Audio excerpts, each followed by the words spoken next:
Chapter 1040. The ring of loyalty was originally quite small, only suitable for a young girl to wear. But when the man picked up the ring and put it on his finger, the ring slowly grew to fit him. The man put the ring on and said, "I am boss. I promise that I will not harm anyone in this room." The ring of loyalty gave off a faint glow that circled around the man a few times before entering his body. Lola explained, "Even if your original name wasn't this, the ring of loyalty will still have its true effect because it's directly bound to your soul." Saying so, she stared closely at the man, observing his expression. "I used to have a lot of nicknames, but none of them were interesting, so I've decided from now on I'll be called Boss," the man confirmed. Everyone felt a bit helpless. Are we really going to call him Boss from now on? Wouldn't normal conversation have to be, "Boss, come eat, boss, good afternoon, boss, where exactly are you going?" Talking like this, how are we supposed to get along? But Gu Qingshan didn't care about that and reached out her hand first, smiling. "Boss, welcome aboard." The man looked at her outstretched hand and curiously asked, "What are you doing?" Zhang Youngho casually asked. "He wants to shake hands with you. That's a welcoming gesture.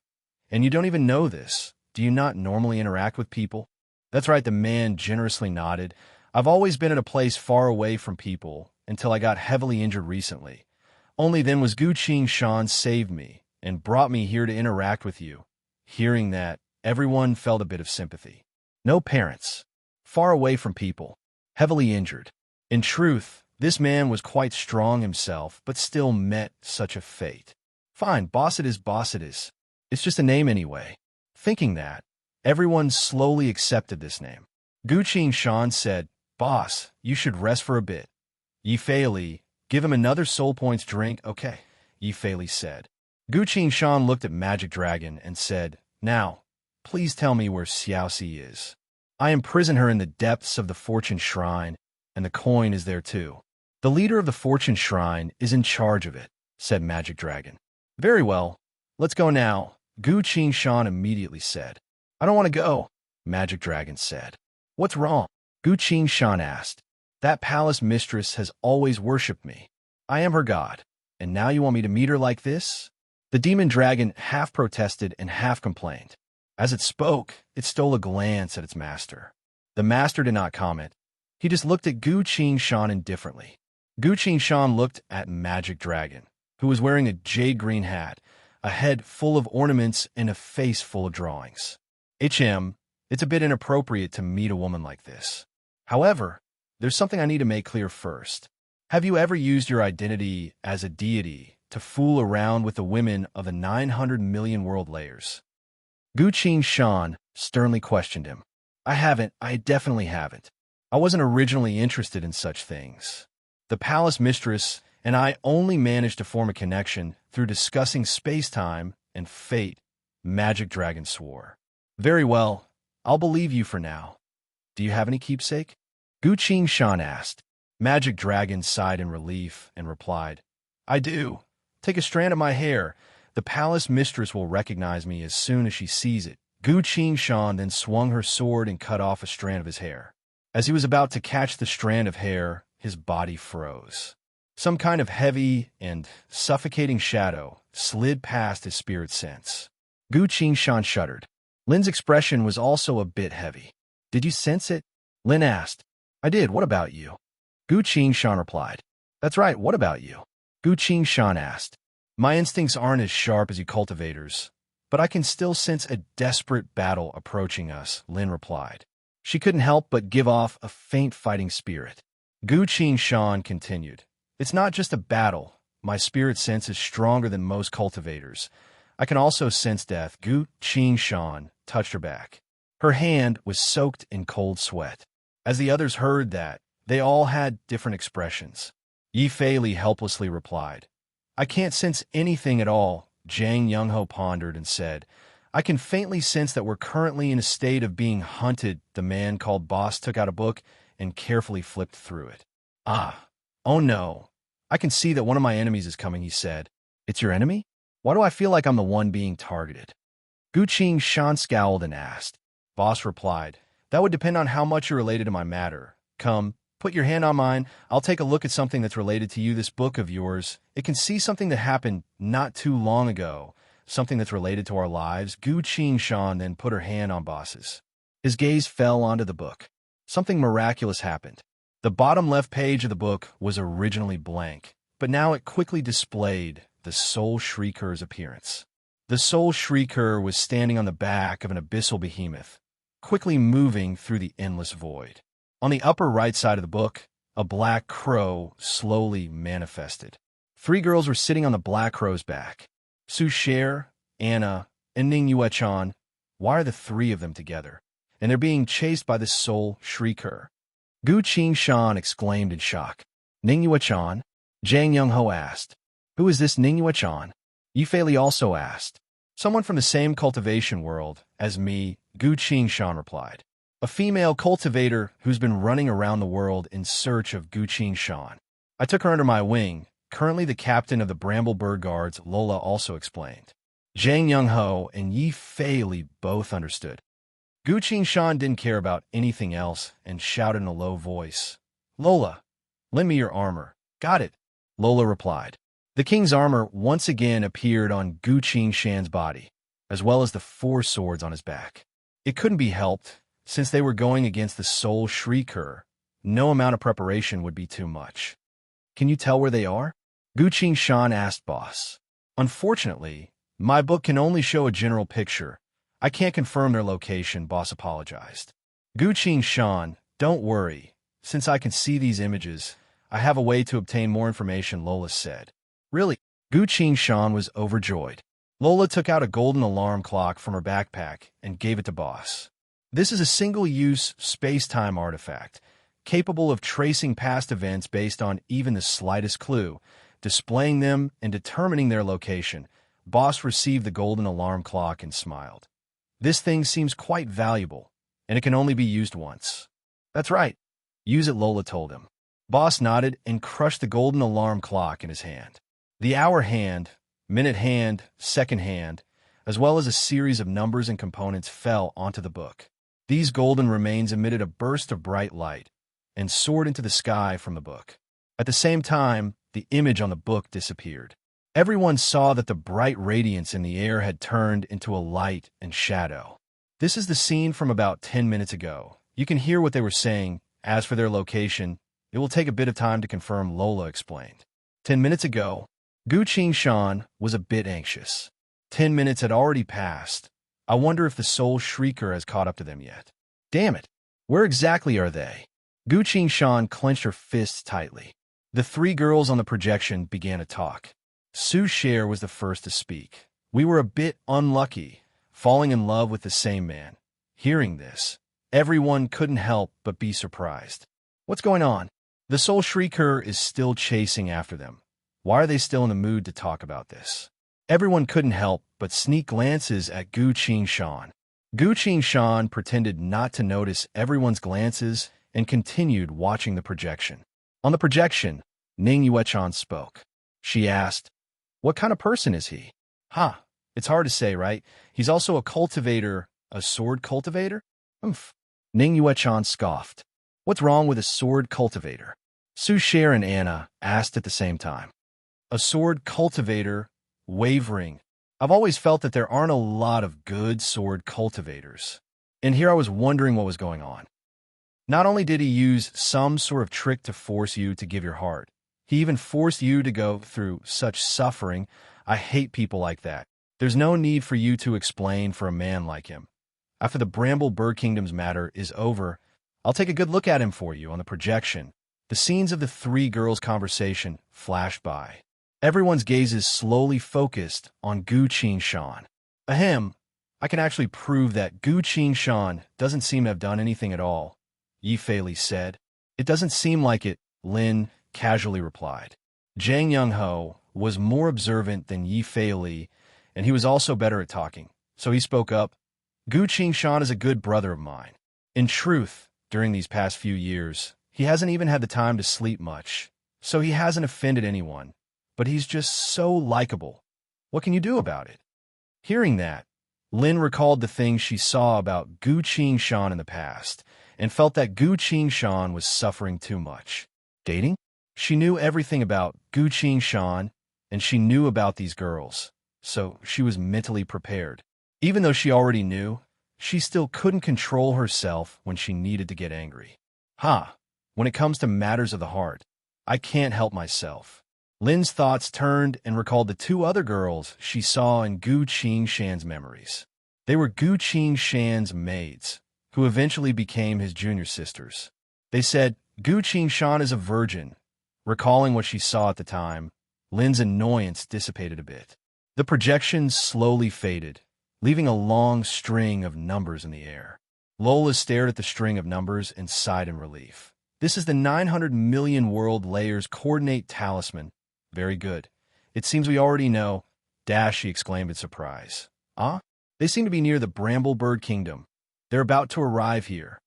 The entire room fell into a miraculous silence. What was certain was that these three girls were here to find Gu Qingshan. But from the looks of it just now, they didn't seem to know that the other party was looking for Gu Qingshan. This really is... What should we do now? All of a sudden, the sky outside darkened. A black crow had appeared. Don't stop me. I'm looking for Gu Qingshan. Su Sher's voice resounded from above. The black crow flapped its wings and flew straight down towards the Bramblebird Royal Palace. Lola hurriedly ordered, Go. Let them in. Don't use any attacks. Don't hurt them no matter what. Yes, the Bramblebird General Ilya immediately left. She suppressed the smirk on her face, quickly ran out, and loudly ordered something around. Big Brother Qingshan, what do we do now? Lola cautiously looked at Gu Qingshan and asked. Gu Qingshan didn't answer her. He stood rooted to the ground. His usual calmness was nowhere to be found. He appeared a bit panicked. Silence.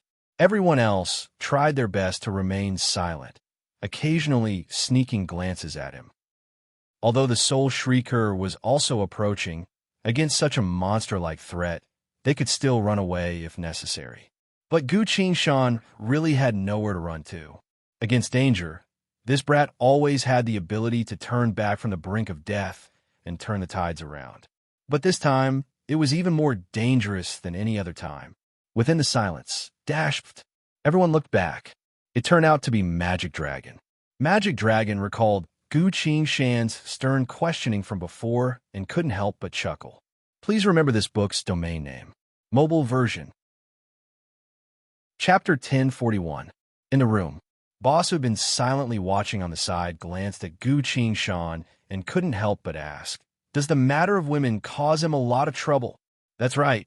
He'll probably be in a bit of trouble. Lin crossed her arms and spoke with an incomprehensible tone. Why aren't you helping him? Boss asked. How am I supposed to help him with something like that? Lin asked in return. Despite saying that, Lin still chose to stand by Gu Qingshan's side. Looking at this, Boss fell into deep thought. These mortals sure have a strange way of thinking.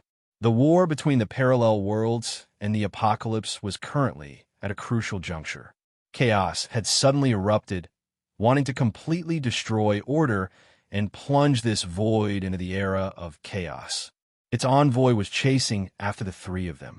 It was the Soul Shrieker, wielding both the power of chaos and the power of the abyss, about to engulf everything. Even I wouldn't be able to stop it in my current state. This is the true danger, the true problem that I have to face. But these people aren't worried about the danger brought by chaos at all, instead worrying about trivial matters like this. Don't they care about their own lives? No, they don't need to worry, but I do. Otherwise, if chaos truly destroys order, it'll be a huge problem. Boss stood on one side, quickly thinking. They'll arrive here in 15 seconds, Yi Fei Li reminded him. Zhang Yongho lit a cigarette and sighed. Gu Qingshan, quickly think of something. We can't help you with this. With Zhang Yongho's years of experience in dealing with people, it wouldn't be a problem for him to deal with a couple's quarrel or persuade a young couple. But the current situation was so complicated and terrifying that Zhang Yongho didn't even dare to think of trying to stop them. At the end of the Battle of Huangquan, Gu Qingshan left and Su Sher returned. Zhang Yongho had seen how powerful that girl was, and had also interacted with her for a while. She was a very powerful girl.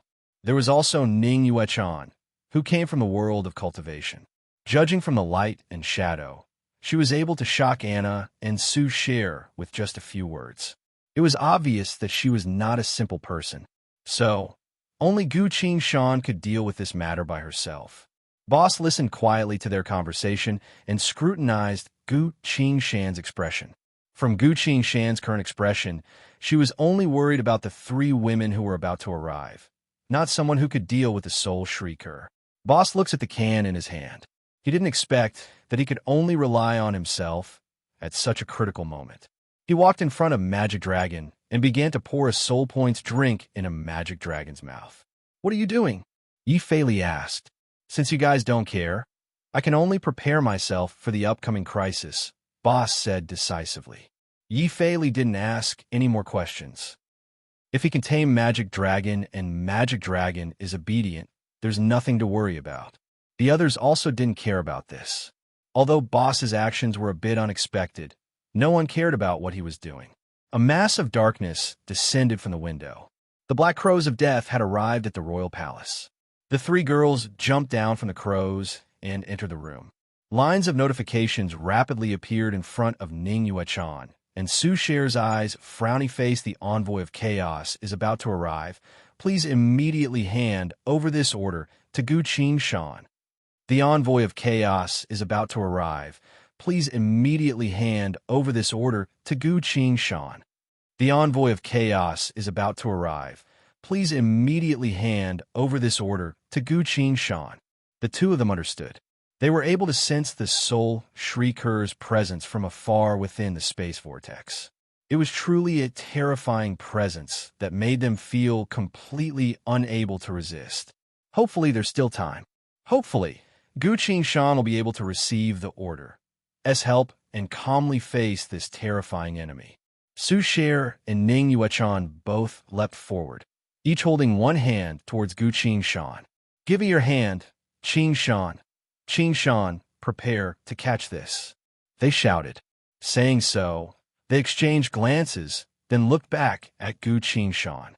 She called him Qingshan. Is it because of the order's notification or something else? But this was the most crucial moment, so there wasn't time to ask. In front of them, Gu Qingshan knew that the 2 of them wouldn't harm him, so she raised her hand. 2 small hands gently touched his hands. Suddenly, lines of glowing text appeared on the war god UI. "Frowny face, you've obtained a part of the Demon King order. You've obtained another part of the Demon King order. Demon King order. Demon King descent activated." In front of Gu Qingshan's eyes, the familiar red UI appeared again. The Demon King order. After a few 10,000 years, it had once again found Gu Qingshan. All of a sudden, the Earth Creator's voice resounded in his ears. "Gu Qingshan, I have split the Demon King order into 2, hiding them in the fates of 2 people who are close to you. When you need it, you'll be able to obtain it, by the way. After you return to our era, I hope that the things I arranged on the star chart will be able to help you." The Earth Creator's voice disappeared. Gu Qingshan didn't have time to think too much about the meaning behind those words, because as soon as the Earth Creator's voice disappeared, the Demon King order had already begun to issue a resounding warning. "The envoy of chaos is currently pursuing you. To completely erase order, it will definitely kill you. Demon King of condemnation, you must flee right now." But at this point, everything had happened one after another. Within the chaotic situation, Gu Qingshan also couldn't care less about the Demon King order's warning.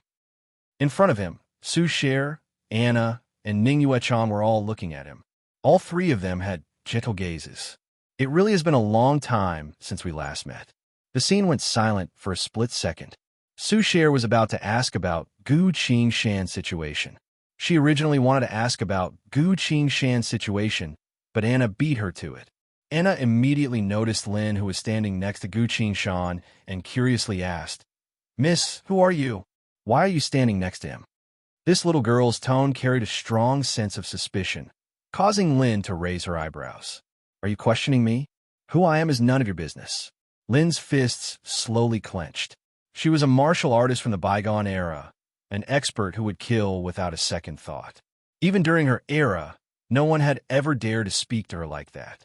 While Lin was about to say something or do something, she suddenly noticed Gu Qing-shan standing next to her. She paused for a second, then had a thought. This guy hasn't even tasted a woman yet, but he's about to be questioned by 3 girls at once. If I get involved, the consequences will be even worse. This isn't fair to him. Huh? Lin silently sighed and unclenched her fists. She casually asked, if I'm his older sister, then what are you? Older sister? The 3 girls were stunned. Gu Qing-shan has an older sister? Anna's heart calmed down, but she was also feeling a bit regretful. If this girl was Gu Qing-shan's older sister, then what I said just now was a bit rude. On the side, Su Cher also sighed in relief. She turned to Gu Qing-shan, wanting to confirm from him whether the girl was telling the truth or not. Wait a minute. Why is Gu Qing-shan blindfolded? Su Cher's heart tightened. She opened her mouth, about to speak. Ning Yuechan stood on the side, glanced at Su Cher, then at Anna. As sensitive as she was, she also noticed that their reactions were a bit strange. Standing across from the 3 girls, Gu Qing-shan sighed in resignation. I've never been in contact with a girl before, so I really don't know how to deal with this. At this crucial moment, Boss was standing next to the dragon's head, lightly placing the empty kin in his hand on the ground. My injuries are quite heavy right now, so I need to borrow your power. Boss used the telepathic communication. Understood, Master Magic Dragon obediently replied. Saying so, he began to circulate the power he had just regained. A solemn and divine voice resounded throughout the room, drawing everyone's attention. The end of the era is coming. Your lives are also at stake. We cannot delay any longer. Everyone turned to the voice. All the seals on Magic Dragon's head had been removed. Boss put his hand on the dragon's head and continued. The era of chaos is coming. At this time of crisis, I need you servants of the old gods to join the battle. Following his words, a bracelet on Su Cher's left hand gave off a faint glow. The bracelet was activated. This was the bracelet of the Holy Church of Fate's substitute pope, a symbol of her status and identity, as well as a unique ability. It could guarantee that the substitute pope would immediately return to the Holy Church. This was a secret warp space that was controlled by the Holy Church. Not even the abyssal monsters that were experts in spatial magic knew about its existence. Boss's solemn voice resounded. Servant of the deity of fate, you must immediately return to the Holy Church with this strand of hair, awaken the slumbering pope, and have her release the sealed envoy of condemnation. A strand of hair silently wrapped itself around Su Cher's bracelet. The bracelet gave off a blinding glow. It had been activated. Deity, wait a minute. Before Su Cher could finish her sentence, she was enveloped by the light of the bracelet. Boss gestured. The light also enveloped Ning Yuechan. Go, and you as well. The 2 of you should be able to deal with any situation in a flash. Su Cher and Ning Yuechan disappeared from the room, teleported away by the bracelet. Boss then turned to Anna, as well as Black Crow, who was waiting outside the window. He told Black Crow, servant of the god of death, the situation is very urgent. I need you to bring this girl who inherited the power of the god of death to the secret passage of the Holy Church of Death and use this to unlock the secret left behind by the god of death. He tossed a jet black statue to her. Please remember this book's domain name. Mobile version. Chapter 1042. The black statue floated in the air. This statue was similar to the life substitution contract that Gu Qing-shan wore around her neck. But the difference was that the death god on this statue was solemnly standing, holding a scythe in one hand while pointing forward with the other. It looked like a declaration before battle. Black Crow received the statue and exclaimed in shock, Who are you? Why do you have the secret proof of the death god? Boss replied, Don't worry about who I am. Hurry up and go. If you're too late, everything will be too late. After waiting for so many years, this proof has finally appeared once again. That's great. Black Crow's eyes were filled with tears. Boss continued, The path of inheritance of the death god is exceptionally dangerous. You must ensure that the inheritor of the death god receives some protection. He pointed at Lin. Take her with you. Her strength is more than enough to deal with many dangers. Lin turned to Boss and was about to object. A voice suddenly resounded in her mind. Don't bargain. Hurry and help. The Abyss will know how well you do this. Hearing this, Lin's hairs all stood on end. She lowered her gaze, not daring to look at the other party. So it really was you, King of the Abyss, exiled apostle, the unrivaled fallen, greatest above the star crown, the great lord of infinite origins, Lin muttered in her mind.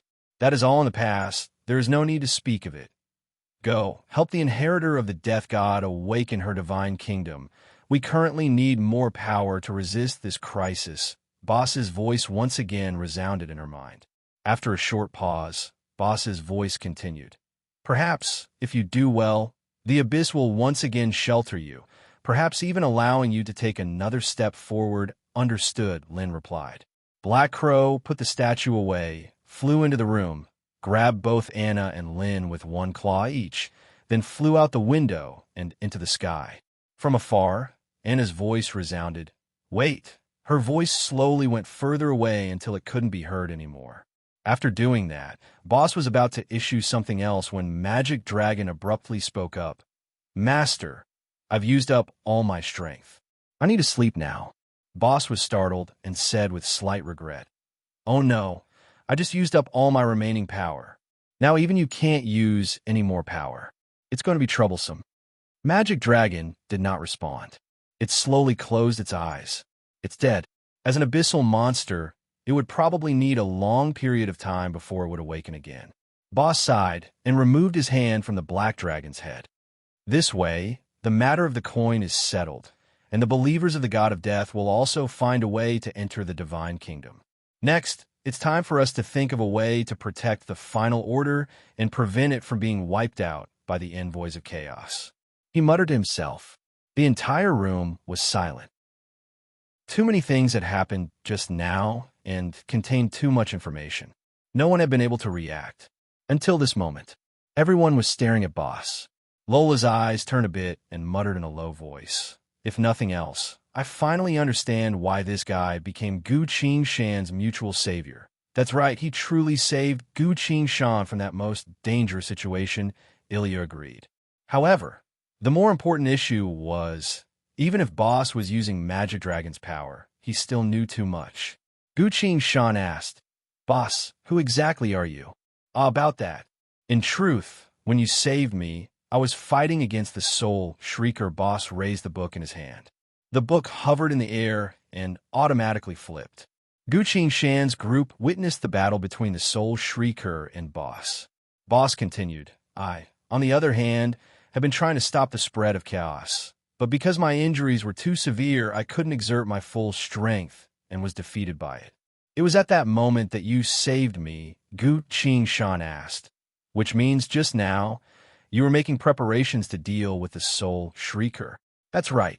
Since none of you have time to worry about this, I might as well take care of what needs to be done first. Boss doubtfully looked at everyone and casually asked, What is it? I'm making every second count to prepare for battle. Is there anything wrong with that? Everyone was surprised and couldn't help but shake their heads.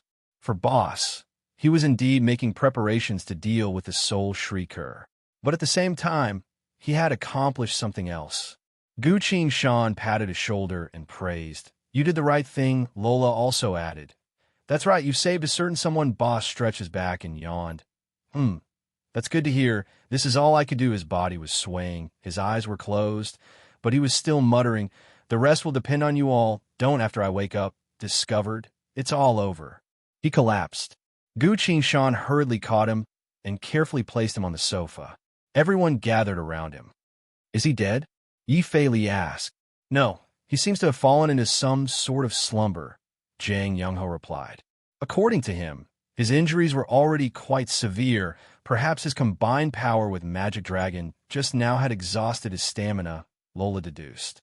Gu Qingshan said, Let him rest. It's time for us to act. He glanced at the blood-red UI in front of him, only to see that it was still displaying the notification for him to quickly escape.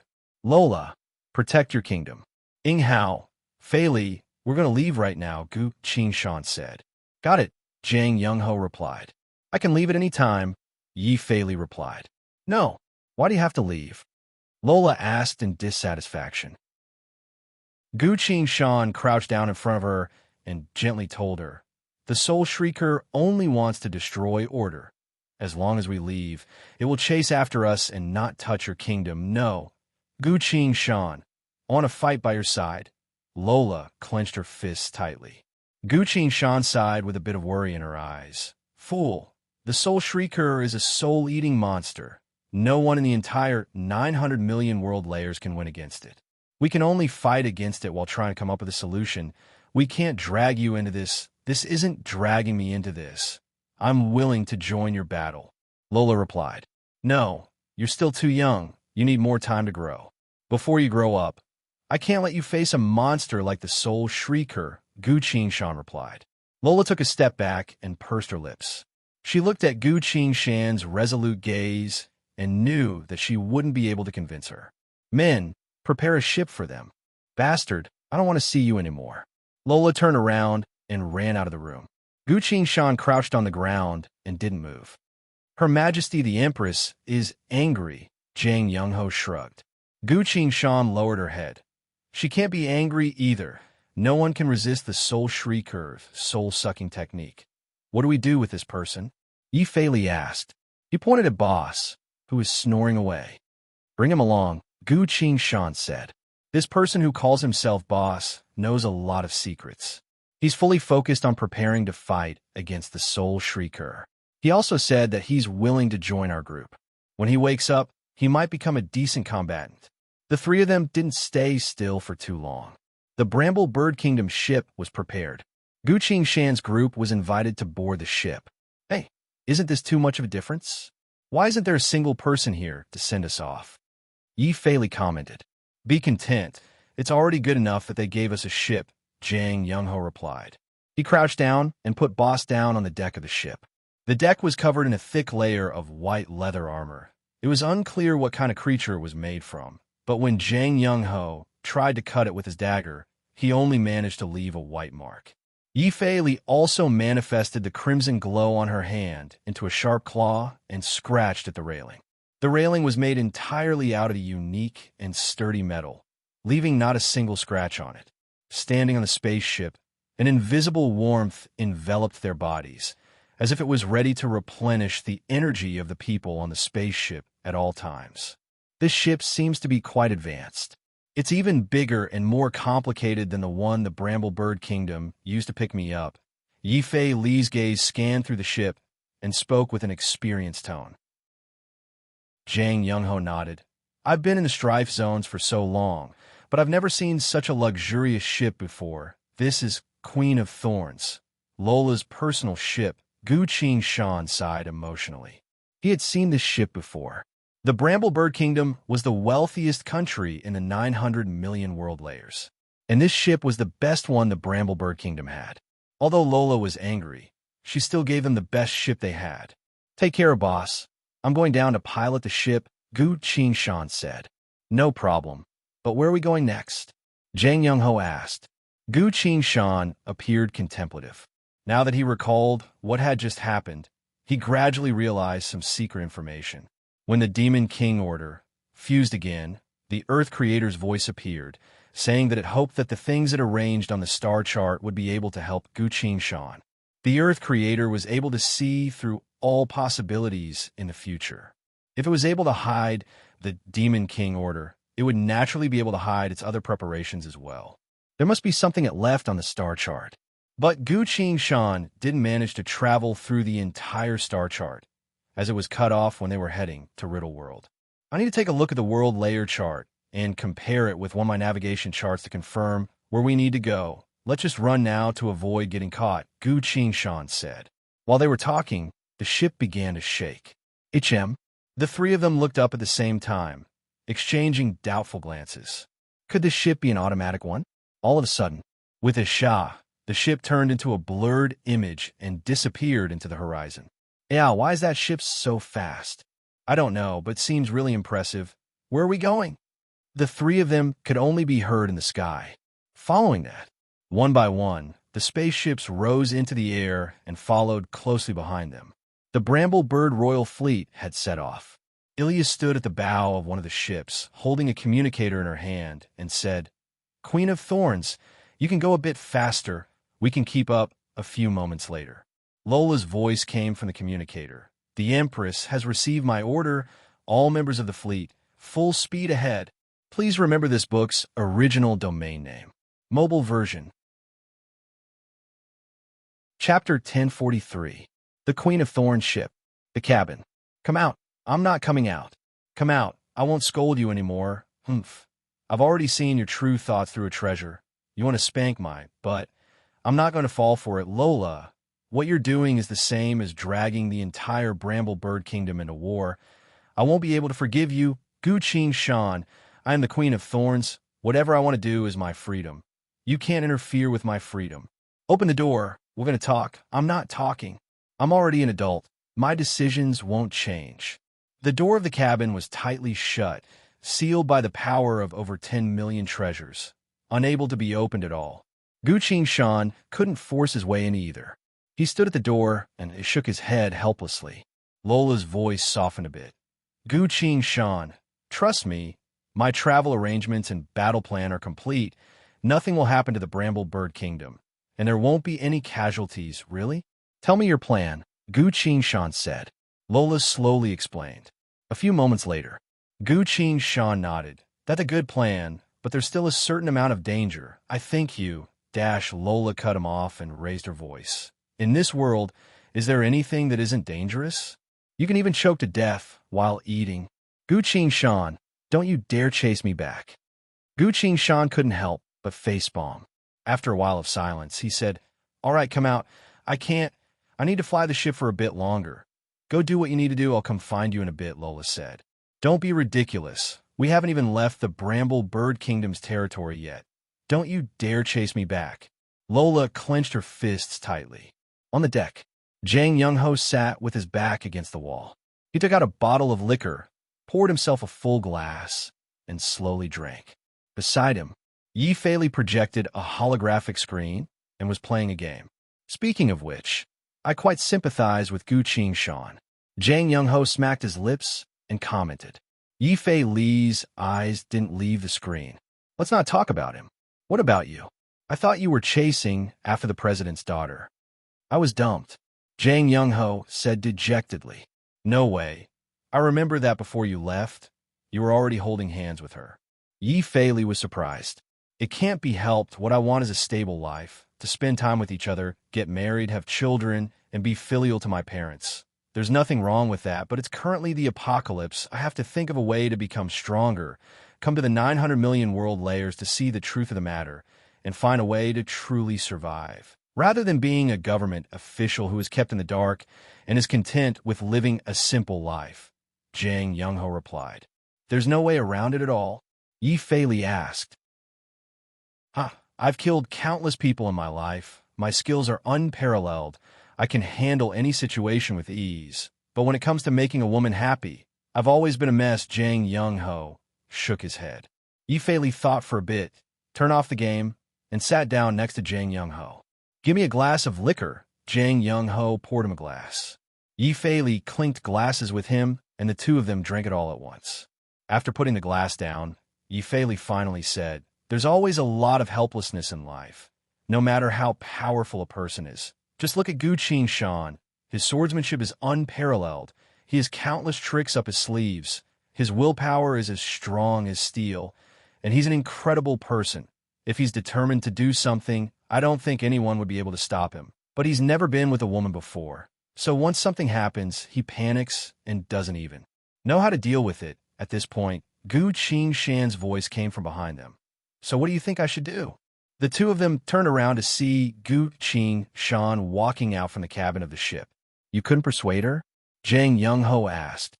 The little girl was a bit nervous, afraid that I'd chase her away, so she refused to open the door, Gu-Ching Shan helplessly replied. He sat down next to them, also ordered a glass of liquor, and clinked glasses with Yi Fei. "Let's not talk about us. How's your wife?" Gu-Ching Shan asked. "She's doing well. After obtaining a wraith cultivation technique, she's slowly regaining her body. Other than feeling a bit cold when I hug her at night, Everything else is normal, Yi Fei Li replied. How enviable. Gu Qingshan raised his glass again. She also has a headache. Yi Fei Li gulped down a mouthful of liquor. What is it? She wants to have a child. Gu Qingshan scowled and thought for a bit. This is quite troublesome. Yi Fei Li's wife is already dead. After all, being separated by yin and yang, it's already hard enough for her to remain in the living world, let alone having a child. But as a wraith's cultivator, she had already reconstructed a new body, while her original body had already rotted away. Even if she used the Heaven Sword, as soon as chaotic flow was used, it's hard to say what kind of changes a soul would cause between two bodies. It really is troublesome, Gu Qingshan sighed. Yi Fei Li smiled and replied, I'm actually quite satisfied, but your problem is the real troublesome one. You've probably never been in a relationship before, so you don't know what to do, right? Gu Qingshan silently nodded. From your tone, you seem to have quite a bit of experience in love. Zhang Youngho glanced at her. Yi Fei Li puffed out her chest and proudly replied, Before I met my wife, I was also a Casanova expert, having been in love many times.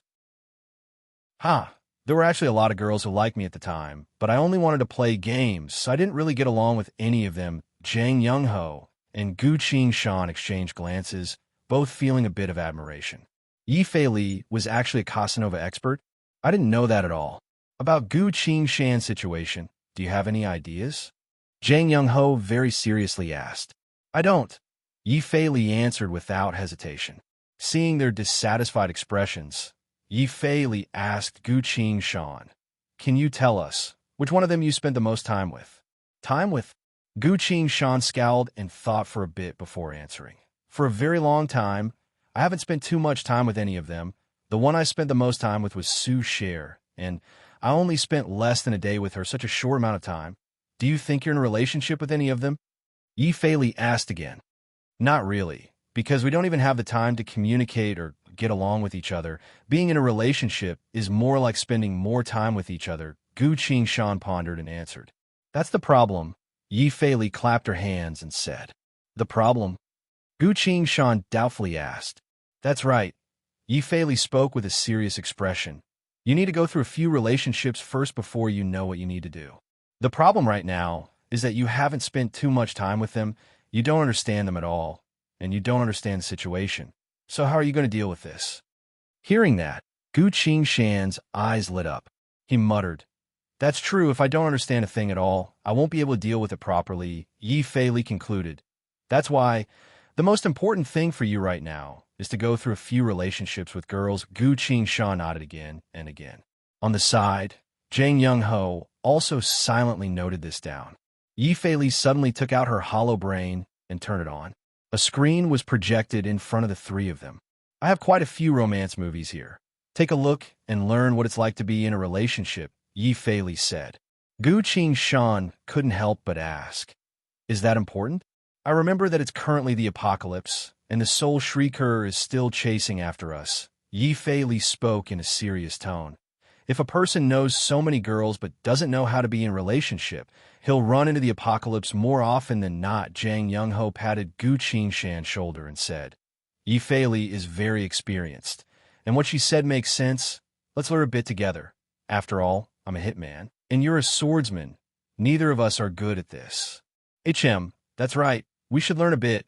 Gu Qingshan hesitated briefly before nodding. A scene appeared on the screen.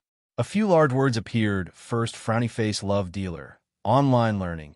The three of them began to watch it with serious expressions. Yi Fei Li was also very serious. Gu Qingshan watched for a while and couldn't help but ponder. Hey, this content of yours, Yi Fei Li sternly said. Learn it seriously. I spent a lot of boss's effort to download this. Gu Qingshan could only nod and continue watching. At another location, Gu Qingshan's homeworld. A girl was currently cleaning a room. Sure, June, I've troubled you so much. Always coming to see me, even helping me with laundry and cooking, Yi Fei Li's mother said. What are you saying? Yi Fei Li isn't here, so it's only natural for me to do these things, the girl replied. Yi Fei Li's mother smiled. Our Yi Fei Li is truly lucky to be able to find such a good girl like you. Right? Take this with you. This is a photo album of Yi Fei Li's childhood. The girl took the photo album and flipped through it with interest. Yifei Li's mother sighed emotionally. Yifei Li has always been shy and introverted since he was a child. He didn't even dare to interact with girls, so I was worried about his personality. Fortunately, he met you in high school. Speaking of this, the girl couldn't help but smile. Actually, we were in the same school from elementary school to middle school, but not in the same class. Is that so? That's right. He's too nervous around girls. He doesn't even dare to greet them. So at that time, the only girl he dared to take the initiative to talk to was you? Of course not. I just thought his shy look was quite interesting, so I took the initiative to talk to him, and then I didn't expect us to end up together. It's all thanks to you. It's all thanks to you, Yifei Li's mother said. Chapter 1044. The Fog Isle of the Sea of Death. There was an island in the middle of the boundless ocean. This was where the Holy Church of Fate was located. Above the island, two figures abruptly appeared in the sky. Su Sher, Ning Yuechan, where is this place? Ning Yuechan looked around and asked. The Holy Church of Fate is right below us, Su Sher replied. She waved her hand and unleashed a spell to inform the Holy Church of her return. I need to help you save an entity called the Envoy of Condemnation, Ning Yuechan said. That's right, this matter should be closely related to Gu Qingshan's operation, so it's something that must be done, Su Sher replied. The two of them looked at each other without saying anything else. Several knights of the Holy Church flew up and respectfully bowed to Su Sher. Let's go down first. I need to take care of a few things before returning to the Holy Church, Su Sher said. Yes. The knights looked at Su Sher, then at Ning Yuechan before flying down. Ning Yuechan remained silent and silently watched this. After giving her orders, Su Sher looked at Ning Yuechan and didn't say anything. Although they only met Gu Qingshan for a brief moment, they were both smart enough to make a lot of guesses based on the situation at the time. There was no one around. Su Sher looked at Ning Yuechan, thought for a long while, then finally said, I have a hunch. You actually know Gu Qingshan, right? Ning Yuechan nodded with a calm expression. Su Sher bit her lip and silently looked at her. Thinking back to what happened just now, I feel like you also know him, Ning Yuechan said. Of course I know him. We're from the same world. We've known each other since we were in school, Su Sher confessed. Ning Yuechan was deep in thought. Reading was a type of activity that was similar to sparring with spells. If that was the case, what about you? How did you know him? Su Sher asked. Ning Yuechan replied. He's the third-ranked sword cultivator under by Hua Sek's 100 Flowers Fairy. We met on the battlefield and once saved my life. Su Sher was stunned. 100 Flowers Sect. 100 Flowers Fairy. He was ranked third among the sword cultivators. What was going on?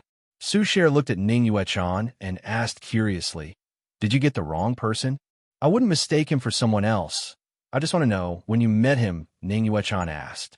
I've known him since a few years ago, Su Sher replied. Ning Yuechan thought for a moment and understood. It seems that sometimes I can't find him because he went to your world, she said in a low voice. Su Sher drew a scepter and pointed it at her, asking, That's not important anymore. Let me ask you, the Tao companion you mentioned before, is that him? Ning Yuechan casually replied. We haven't spent much time together, so the chances of us meeting each other are limited, and we're not Tao companions, but what? Su Sher pursued. I do like him, Ning Yuechan said. Su Sher was stunned. Hearing how she casually stated her feelings, she didn't know what to do. Don't you know this is the Holy Church of Fate, and I'm the acting Holy Church Master? With a single order from me, countless people will come and take your life, Su Sher said. What are you trying to say? Ning Yuechan asked. You're not allowed to seduce Gu Qingshan, and you're not allowed to get close to him. Su Sher said, I'm sorry, I've never tried to seduce him. If you've never tried to seduce him, why do you still want to get close to him? Because I like him, Ning Yuechan replied. Su Sher couldn't say anything. She raised the scepter in her hand. Ning Yu, she closed her eyes and spoke in a low voice. I advise you not to attack. Your strength has already been used up in the previous battle. If you fight me, I'll be able to kill you before anyone else gets here, Su Sher asked. If you're that confident, why don't you kill me? Why should I kill you? Ning Yuechan asked in return. Su Sher went all out and loudly declared, I also like him. Ning Yuechan put her hand away from the blade hanging at her waist and casually replied, Gu Shan is a true sword cultivator. There will be many people who like him. He will probably come into contact with many outstanding women in his life. Do I have to kill all of them? Su Cher froze. Ning Yushi continued, When I, Ning Yushi, traveled the world, I've often met many men who adored me. Now that I think about it, I've already met countless of them. Could it be that my future Tao companion wants to kill them all? Su Cher stuttered. But there's only one Gu Shan. I definitely can't give him to you. Ning Yuechan chuckled. How cute of you. I guess you don't really have much contact with those who like you. I've never paid any attention to men other than Gu Shan, Su Cher replied. Ning Yuechan appeared contemplative, then said, If that's the case, I met him a bit too late. I've been pursued by many male cultivators, so I'm a bit more knowledgeable when it comes to dealing with people than you are. Su Cher coldly laughed. So you're trying to say that you're better than me, right? No, I'm just trying to tell you. Gu Shan isn't yours, nor is he mine. He belongs to himself, Ning Yuechan continued. If you like him so much that you're determined to get him, to the point where you're willing to kill every woman who has anything to do with him, then I have nothing to say. I'll fight you right here and now. Don't be so fake. Don't you want to be with him? Su Cher angrily asked. I do want to be with him, Ning Yuechan nodded and admitted. But if he can't be with me, or even if he's with you, I'll still like him. Su Cher froze. That's right. A man like Gu Shan would definitely be liked by many people. Do I really have to kill every single person who likes him? Not to mention anything else. I can't even win against this woman in front of me. And this woman even saved my life once. If I don't fight you, I won't be able to live with myself, Su Cher dejectedly said. Ning Yuechan smiled. Using other people's feelings to make yourself feel bad. What a childish way of thinking. As she spoke, she unsheathed her long saber. Come, I know you're feeling bad, so I'll fight with you, Su Cher angrily said. I won't hold back. Seeing her innocent and slightly angry appearance, Ning Yuechan suddenly smiled. Today, I'll have to hold back. Ning Yuechan disappeared. At the same time, Su Cher threw out a card. The battle began. Time continued to pass. While the Queen of Thorns was heading deeper into the mystic zones, the abyssal behemoth had just crossed the border between the mystic zones and the strife zones to enter the mystic zones. All of a sudden, a furious roar resounded from the abyssal behemoth's back. Order has been reborn. Hurry up. We need to catch up and kill that wielder of order. The abyssal behemoth uttered a low growl and sped up again. All of a sudden, a blinding flash of light appeared in the faraway space vortex. Boom! A resounding explosion resounded throughout the space vortex. In this attack, the images of many worlds were shaken out, and their borders were revealed. With a resounding roar filled with pain, the abyssal behemoth stopped moving forward. It was a monster that could rival a gigantic galaxy, but it was stopped by a single attack. Another white flash of light appeared. Boom! The abyssal behemoth was repelled. This attack was so powerful that it could easily destroy an entire world with it. The abyssal behemoth let out a deafening roar. Following that, white flashes of light appeared one after another from the void of space. The soul shrieker angrily shouted, Who is it? Do you want to die? No answer. Another straight line attack struck the abyssal behemoth's body, stopping it from moving. The abyssal behemoth's target range was too large, so it would always be hit no matter what. After a bit of hesitation, the soul shrieker jumped down from the abyssal behemoth's back and prepared to move forward on its own. But it couldn't. Within the space vortex, countless streaks of light came from afar, attacking the abyssal behemoth and the soul shrieker one after another. Very quickly, a magnificent scene slowly unfolded within the space vortex. All the attacks converged to form a wall of light that pushed forward from the mystic zones towards the strife zones. The entire space vortex was covered in light, making it impossible to evade. These lights were actually countless scrolls, incantations, weapons, cannons, altars, familiars, soul artifacts, and so on, all of which were fired from the void of space not too far away. The soul shrieker could only try its best to protect its body without moving, making sure that it wouldn't be pushed away. Behind it, the abyssal behemoth could no longer endure this kind of attack and slowly slid down toward the strife zones. Amidst the millions of attacks, it had fallen into slumber and would need a very long time to wake up again. At this point, the Soul Shrieker had lost its mount. Its speed had been greatly reduced, to the point where it might not even be able to catch up to Gu Qingshan's group. Not too far away from them, the Bramble Bird Kingdom's first, second, and third fleets were waiting there. The fleets didn't care about who was coming or how powerful they were. They only followed orders to throw out all the powerful offensive weapons the Bramblebird Kingdom had accumulated over countless years. All of their attacks were directed towards the border between the Mystic Zones and the Strife Zones, as if they were free of charge, which resulted in the scene just now. After the first, second, and third fleets had emptied their inventory, they turned around and headed deeper into the Mystic Zones. The fourth, fifth, and sixth fleets replaced them, continuing to unload the Bramble Bird Kingdom stockpile of single-use offensive weapons from their ships towards the Strife Zones. This was a large-scale, indiscriminate attack that couldn't be evaded. The Soul Shrieker could only do its best to defend against the endless attacks and roared, "You dare to kill my behemoth! All of you who stand in my way shall die. I am the envoy of chaos." The fleets ignored its roar and simply continued to unleash their attacks. Only the Bramblebird General Ilya stood on the deck of one of the ships and muttered without a care in the world, "Indeed, you are the envoy of chaos, but our Majesty is the master of wealth. Please remember this book's domain name." Mobile version. Chapter 1045. Queen of Thorns' Ship. Gu Qingshan was talking to Lola. The little girl was very cautious, afraid that Gu Qingshan would chase her away. Because of that, the two of them were still separated by the door, which was surrounded by thousands of Dao techniques. Since the fleet has been mobilized, does that mean the Soul Shrieker will be stopped for a while? Gu Qingshan asked. That's right, those offensive artifacts should be able to rain down for about half a day, so it probably won't be able to catch up during that time, Lola replied. Have the arrangements been made for the fleet to retreat?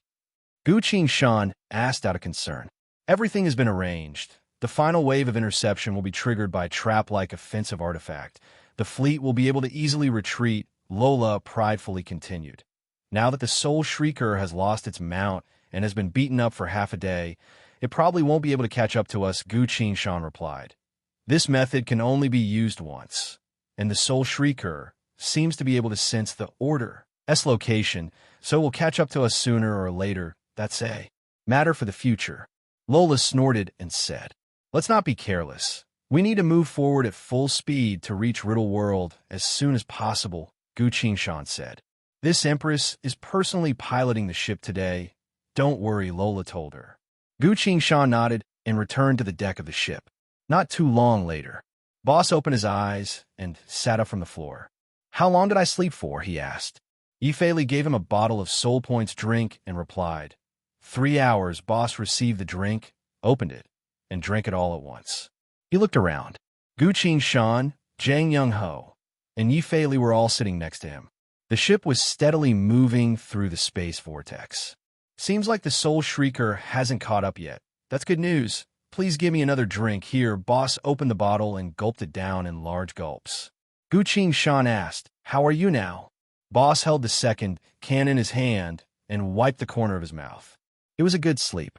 I won't fall into a deep sleep for the time being. If you can give me more of this drink, I'll probably recover some of my strength.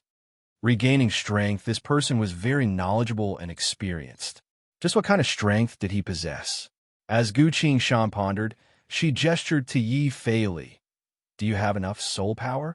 Yifei Li said, Don't worry, I prepared according to the upper limit before we set off. He used his ability to create another Soul Points drink and gave it to Boss. The boss didn't act pretentious at all. He took it and drank it in one gulp. Yifei Li immediately handed him another one. Boss finished it again. After 25 cans. Yifei Li was breathing heavily. I need to rest for a bit, Boss sighed and said in satisfaction. Thank you. Thank you. That's about it for today. Drinking any more would be a waste. I can't recover all of a sudden. Once I'm well rested, let me know if you need anything else, Yi Fei said. Boss glanced at him and nodded in satisfaction. He stood up, walked up to the railing, and stared at the void of space outside. The Queen of Thorns' ship was flying in a long arc, constantly adjusting its direction. The entrance to various strange worlds could no longer be seen outside. The entire void of space was dark, but one could still vaguely tell that this was a large and spacious circular passage that allowed the ship to move forward in a certain direction. But they couldn't tell the direction at all. It seems like we're on a secret route, Boss asked. Yes, this is a secret route used by smugglers, Jang Young-ho replied. Where are we heading to? Boss asked again. Gu Qing-shan replied. Riddle World. I have something crucial that I need to look for there. Lola just so happened to have a ship, and Jang Young-ho provided her with a secret route. As a hitman, Jang Young-ho naturally had his own ways to survive in the 900 million world layers for so long. Not to mention, Riddle World was quite famous among the underground organizations. A thoughtful look appeared on Boss' face. That world, I remember that it's a place that the people of the underground world use to dispose of stolen goods. It's very difficult to find.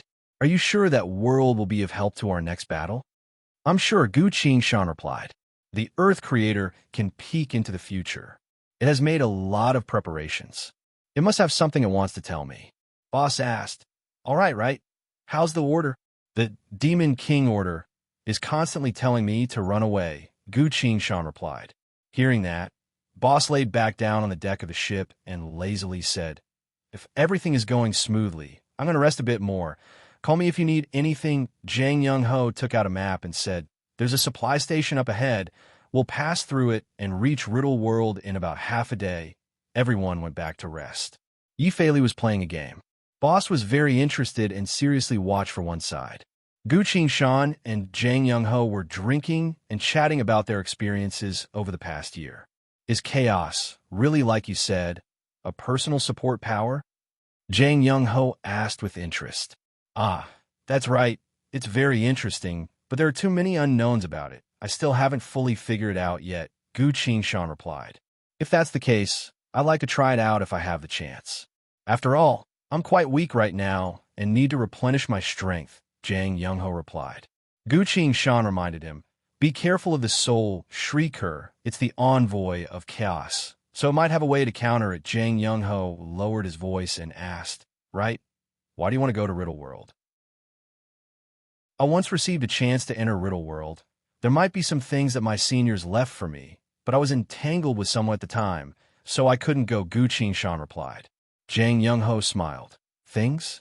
That's a place where everything can be found and sold. I'm not too familiar with that world. It's actually quite simple. Everyone in the underground world is afraid of being betrayed, so Riddle World became the default trading world for everyone. It's a very prosperous place. A trading world? I've been to a black market world called Drifting Sand World, Gu Qing-shan replied. Riddle World is the best black market there is, Jang Young-ho replied. What's so good about it? Does it have some sort of protection from the laws? That's right, a strict law was set up in Riddle World. While in that world, as long as anyone keeps their mouth shut and doesn't speak, no one else can harm them. What if someone insists on harming others? The laws of the world will kick them out and randomly transport them to another world, Gu Qing-shan nodded. No wonder it's called Riddle World. That way, the safety of transactions can be guaranteed, Jang Young-ho continued. Because of that, the true danger lies in the places outside of Riddle World. What do you mean? The major organizations that have been lurking around Riddle World for a long time are constantly observing the void of space around them, ready to rob the weak and unfamiliar visitors. That's a bit troublesome, but this is the Queen of Thorns' ship. There shouldn't be any issues, Gu Qing-shan concluded. As soon as she said so, dong, there was a dull roar. The ship shook a bit. Lola's voice came. Gu Qing-shan, there's a fleet of ships in the void of space in front of us, blocking our path. Did they fire? Gu Qing-shan asked.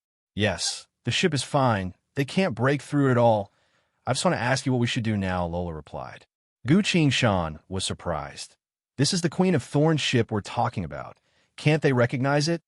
Lola replied. I've used a popular camouflage technique from the outside. This ship looks like an unassuming ship. You're afraid that the envoy of Chaos's subordinates will discover this ship? Yes, very smart, Gu Qing praised. Compared to being discovered by the envoy of Chaos, we'd rather run into a bunch of bandits. Then what do we do now? Lola asked. Don't be in a hurry. They're already flying here, Gu Qing replied. Several hundred people were flying in from the void of space outside the ship. They quickly surrounded the ship. The leader of the group looked at the 4 people on the deck of the ship and scowled. He grabbed one of the people next to him and spoke in a displeased tone. This ship is clearly broken, and there are only 4 pieces of trash on board.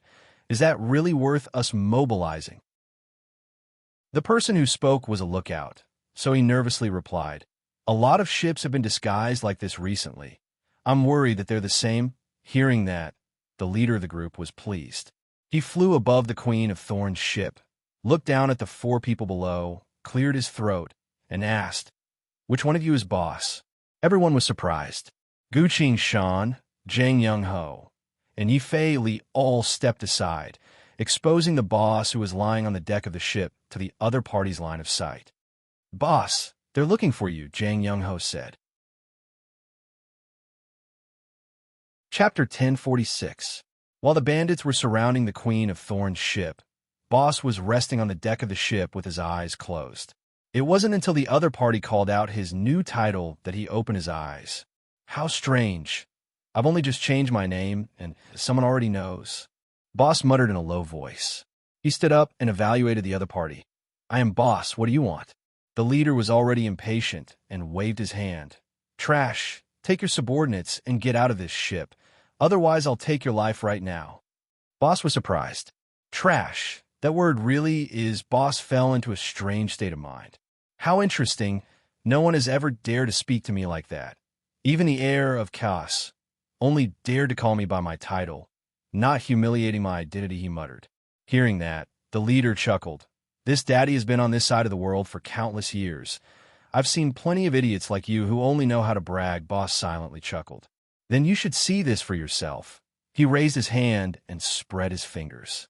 Before the leader could react, he vanished. A second later, he reappeared in front of Boss. Boss grabbed him by the neck. Don't move. I'll break your neck if you do, Boss muttered. The leader finally realized that he had run into a tough nut to crack. Brother, it was my fault today. Please let me go. We'll leave right away, he smiled and said. Really? Boss thought for a bit and let go. The leader flew up in a panic, activated all of his defensive measures, then hid behind everyone else. After confirming that he was safe, he angrily shouted, all at once, kill them for me. As soon as the word all left his mouth, he disappeared again. He reappeared in Boss's hand, tightly gripped by the neck. None of the defensive measures worked, and the guys who were blocking in front of him didn't even have time to react. It's my fault, Boss said seriously. I forgot that humans love to lie the most. The border between the strife zones and the mystic zones. Having lost its mount, the Soul Shrieker was now in the middle of an endless barrage of attacks. This was a saturated attack that far exceeded the normal limit. There was nowhere to hide, so he could only brace himself and endure it. Normally, this kind of attack would overdraw the full power of the treasure and would only be released in the most dangerous situation. Under such circumstances, the owner of the treasure could no longer care about the treasure. He could only endure the pain of destroying the treasure in order to preserve his own life. This kind of attack, because of its ferocity, would soon stop. But the attacks never stopped. All kinds of offensive treasures had never stopped from the beginning to the end. Fortunately, the Soul Shrieker had been through various situations, so it was able to deal with this kind of combat style that it had never seen before in the 900 million world layers. After tens of thousands of years of planning, it had killed almost all the carriers of order. There was one left. This was the last one. The Soul Shrieker trusted its own calmness. It had never lacked patience when it came to hunting. For now, there was only one thing left to do. Wait. Once all the attacks were over, I would be able to capture the last carrier of order. As for these minions that tried to stop me, I would deal with them sooner or later. The Soul Shrieker silently waited for the attacks to end. 1 hour later. Boom, boom, boom, boom. The soul shrieker endured the attacks and silently waited for everything to end. 2 hours later. Boom, boom, boom, boom. The soul shrieker endured the attacks and silently waited for everything to end. 3 hours later. Boom, boom, boom, boom. It's already been 3 hours. Why did the attacks become even more ferocious? What's going on? The soul shrieker felt itself to be a true, calm, and patient hunter. But it wasn't an idiot. It thought for a bit, then abruptly retreated. Using its own strength and the momentum of the attacks, it quickly left the scene of battle and returned to the strife zones. Finally, it left the battle and gave up on chasing after that person. Such power. I've never seen such an enemy before. I might not be able to catch up, the soul shrieker muttered. It could sense that the carrier of order was getting further and further away from itself. The soul shrieker stood still and silently thought for a while.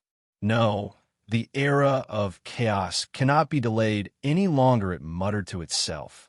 All carriers of order have been eliminated, leaving only one behind. He won't be able to do anything. I might as well start the era of chaos first, then chase after him, even though this will require a certain price. But what in this world doesn't have a price? The soul shrieker quickly made up its mind. It stood in the void of space, stretching its body while shouting, "Come forth, come to my side, carriers of chaos. Today, you shall receive a divine baptism." A mass of gray fog manifested from nothing, circled around the soul shrieker, then quickly spread in every direction. Thick fog filled the air. Figures slowly appeared from within the fog. These were all living beings who had been carriers of chaos, each of them wielding a different power of chaos. They carefully maintained their distance from one another, looking at the soul shrieker with a look full of longing. "Sir, we have come in response to your summons, envoy. I am at your command, I have come. Your Excellency," these people quickly replied. The soul shrieker ignored them, lowered its head, and began to chant in a low voice. "Come, for the sake of the era of chaos, you shall contribute your strength." The carriers of chaos that were hidden in the fog heard its chant and began to move. To be exact, it was their bodies that ignored their will and began to move on their own. "What's going on? Sir, what are you doing? Why can't I control myself?" "No, why is that?" The carriers of chaos all exclaimed in shock. The soul shrieker looked up and explained to its surroundings. "I've been making preparations in the 900 million world layers for a long time, teaching you how to fight, helping you grow, and nurturing your ability to use chaos. I originally hoped that you would become the first batch of combatants of the era of chaos. However, order hasn't been completely destroyed, and the difficulty of starting the era of chaos has increased. I need more power to achieve this, so you have all obtained a new honor." The soul shrieker smiled. "And that is to become a part of me." It opened its mouth wide, speaking in a male and female voice at the same time. "I need you to gather with me and enjoy this true honor. All souls with the chaos characteristic come, become my power to start the era." The soul shrieker's voice abruptly reached its peak. Within the fog, every carrier of chaos sped up and charged towards the soul shrieker. This was an eerie and majestic sight. Hundreds of carriers of chaos came from every direction and rushed into the soul shrieker's body. As if they had fallen into a swamp or a bottomless pit of quicksand, they disappeared from this world. But the soul shrieker's body didn't change at all. It continued to scream until the hundreds of carriers of chaos had all entered its body. There were no longer any living beings in the void of space. Twisted runes manifested on the surface of its skin, then quickly disappeared. Finally, it has begun. The soul shrieker breathed heavily. Countless faces of despair and struggling flashed across its body, then disappeared as if they had sunk to the bottom of the ocean. The soul shrieker stood in the void of space. It opened its mouth and uttered countless overlapping voices, almost as if countless people were chanting a holy hymn at the same time. From that moment in the distant past, we were born from the destruction of all things, bearing the pain of all living beings. Even the apocalypse could not do anything to us. The era of chaos We sow your soil across the infinite void. You shall grow here and turn into an entity that rules over all. Countless voices abruptly resounded, roaring, and we shall be your body. We shall spread chaos across the 900 million world layers. Figures composed entirely of light emerged from the soul shrieker's body, shattered into scattered sprites of light, and rapidly disappeared into the void of space, disappearing without a trace. This was an incomparably magnificent scene, as if the gods were spreading their majesty to the billions of worlds. The soul shrieker silently waited for all the humanoid figures on its body to shatter and scatter before it regained its calm. The era of chaos has begun, and the only order will soon come to an end this time. I will take a long detour, but no one will be able to discover me again. It turned around and slowly went away. P.S. Fellow readers, I am Fireworks City. Recommend a free app that supports downloading, listening to books, zero ads, and multiple reading modes. Dear readers, please pay attention to it. Chapter 1047. The Soul Shrieker started the era of chaos, then silently disappeared. Chaos began to spread throughout the 900 million world layers. At another location, in a hidden flight path, the bandit leader was being held by the neck by Boss with an expression of utter shock. He had used every defensive measure possible, but he was still caught so easily. He wanted to resist, but couldn't even move a muscle. He could sense just how powerful that hand was. "I'm sorry, brother. I was wrong. Please give me another chance. I promise I'll leave right away." The bandit leader smiled flatteringly and said. This time, Boss didn't look at him anymore. Boss grabbed the bandit leader's neck with one hand and lightly pressed the void of space with the other. The thick book appeared again. Boss held the book in one hand and muttered, "Who is under my seat?" Immediately, the book flipped by itself. Various terrifying and ferocious monsters appeared on the pages. "TCH, I don't have enough power right now. It's better to use a loyal subordinate." "Fine, I'll use you." As Boss said that, he tapped one of the monsters with his finger. It was a humanoid monster with mouths all over its body. It didn't have eyes, nose, or ears, but whether it was its head, limbs, or body, all of them were open mouths. When Boss pointed at it, it respectfully knelt down in front of Boss and bowed. "Go and eat," Boss said. Following his words, the void of space outside the Queen of Thorns' ship began to surge. The monster had appeared. Its body was the size of a ship, so it charged straight into the bandit group as soon as it appeared. The monster rolled around in the void of space. All the bandits disappeared. A series of bone-chilling chewing noises resounded from the void of space. Some of the mouths on the monster's body opened and closed, spilling bright red blood that dyed its body red. The monster didn't stop and charged straight into the bandit fleet. In front of it, the bandits that surrounded the Queen of Thorns' ship seemed to have been erased and disappeared without a trace. After doing all that, the monster flew back and respectfully bowed to Boss. "Wait a moment," Boss casually said. The monster took a few steps back and silently waited. Boss whispered into the bandit leader's ear, "Now, who do you think is trash?" The bandit leader was already scared half to death. Just as he was about to say something, Boss had already thrown him away. The bandit leader flew out of the Queen of Thorns' ship and was taken into the monster's arms. He disappeared without a trace. The sound of chewing could be heard from the monster's body. The sound of chewing could be heard from the monster. It was enough to destroy an entire fleet of bandits. This thing directly destroyed an entire fleet of the bandit fleet. "All right, you can go back now," the boss said. The monster sincerely bowed, then faced the boss, lowered its head, and slowly retreated. "It's beyond," has King Boss, King God, Gu Qing Shan couldn't help but ask. "Your wounds haven't fully healed yet. Wouldn't using such a long-distance summoning increase the burden on your body?" Boss scoffed. "This kind of technique is nothing but a trifling matter. It's nothing." While saying so, he fell backwards onto the deck of the ship. Gu Qing Shan and the other two went up to take a look. Boss's eyes were closed, and he was snoring. Gu Qing Shan carefully looked at him and sighed. He used up too much power at once. He'll probably need to sleep for a bit longer. Jang Young-ho and Yi Fei-li exchanged glances.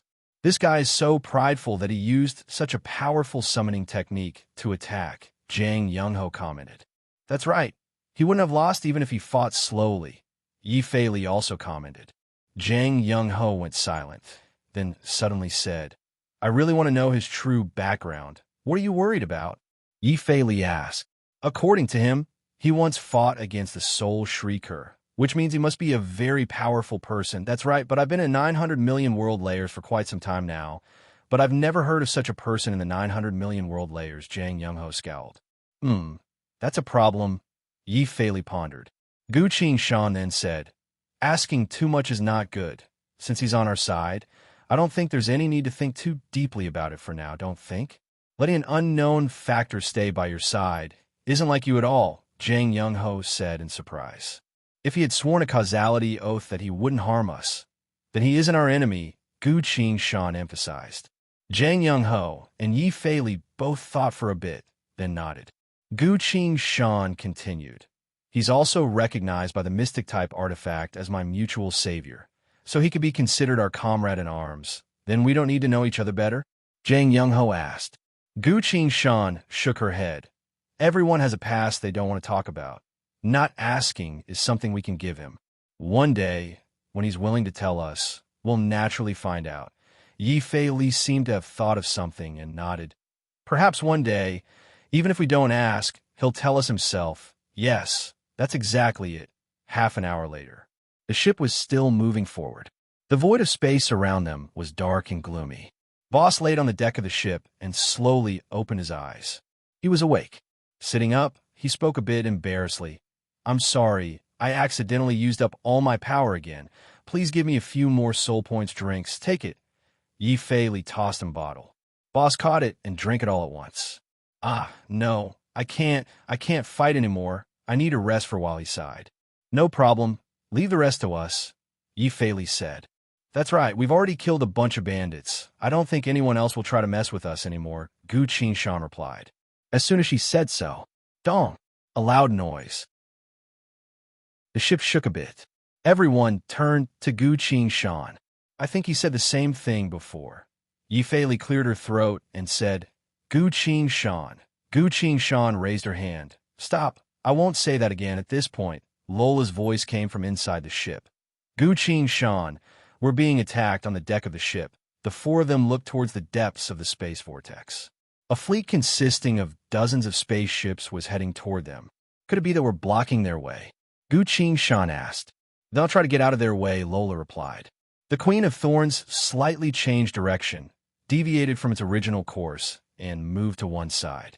But when the ship avoided the fleet also changed direction and continued to fly towards the Queen of Thorns. This stance, how familiar? Yi Fei-li crossed her arms and commented. That's right, we're about to be surrounded again, Jang Young-ho replied. Seemingly to prevent Gu Qing-shan's group from escaping, the several dozen ships spread out and skillfully cooperated to surround the Queen of Thorns. Gu Qing-shan, my ship is very powerful. Do you want to break open a path? Lola asked. That way we'll be chased all the time. How boring. Let's deal with them face to face, Gu Qing-shan replied. At this point, a group of people flew out from the main ship and hovered in front of the ship, looking at Gu Qing-shan's group of four. A bulky man with a giant axe on his shoulders stepped out, stood in front of the ship, and looked at Gu Qing-shan's group of four. Who is your boss? The bulky man shouted. Gu Qing-shan, Jang Young-ho, and Yi Fei-li couldn't help but look at Boss. Boss was sitting weakly on the deck of the ship, so he couldn't help but sigh and muttered, I really want to change my title. That's fine. Leave it to us this time, saying so. Gu Qing-shan was about to take flight. Jang Young-ho stopped him. I'll try to negotiate first. He tossed a coin to the other side. I'm a member of the Hitman Alliance. The bulky man received the coin, carefully looked at it, then appeared hesitant. Gu Qing-shan asked in a low voice, Is this alliance useful? Jang Young-ho also replied in a low voice, the Hitman Alliance is an underground assassination organization. An assassination organization. Under normal circumstances, any organization would give us a bit of face. Is that so? Gu Qing-shan thought for a bit, then took out the Hitman Guild badge and tossed it over. "Hey, there's another person from the Hitman Guild here." He pointed at himself. The bulky man received the badge and saw that it was also a real Hitman badge. And Hitman. And Hitman. In other words, these are two people from the underground world. Most likely, they're not here to do business with treasures. Hitmen are only in the business of killing people. Could it be that everyone on this ship is a hitman? Then I'll have to report this to the boss. The bulky man took the coin and badge, turned around, and flew back to his group. They discussed among themselves. A few moments later, they turned around to face the Queen of Thorns. The bulky man flew back with a malicious smile. "I'm sorry, but the world is too hard right now.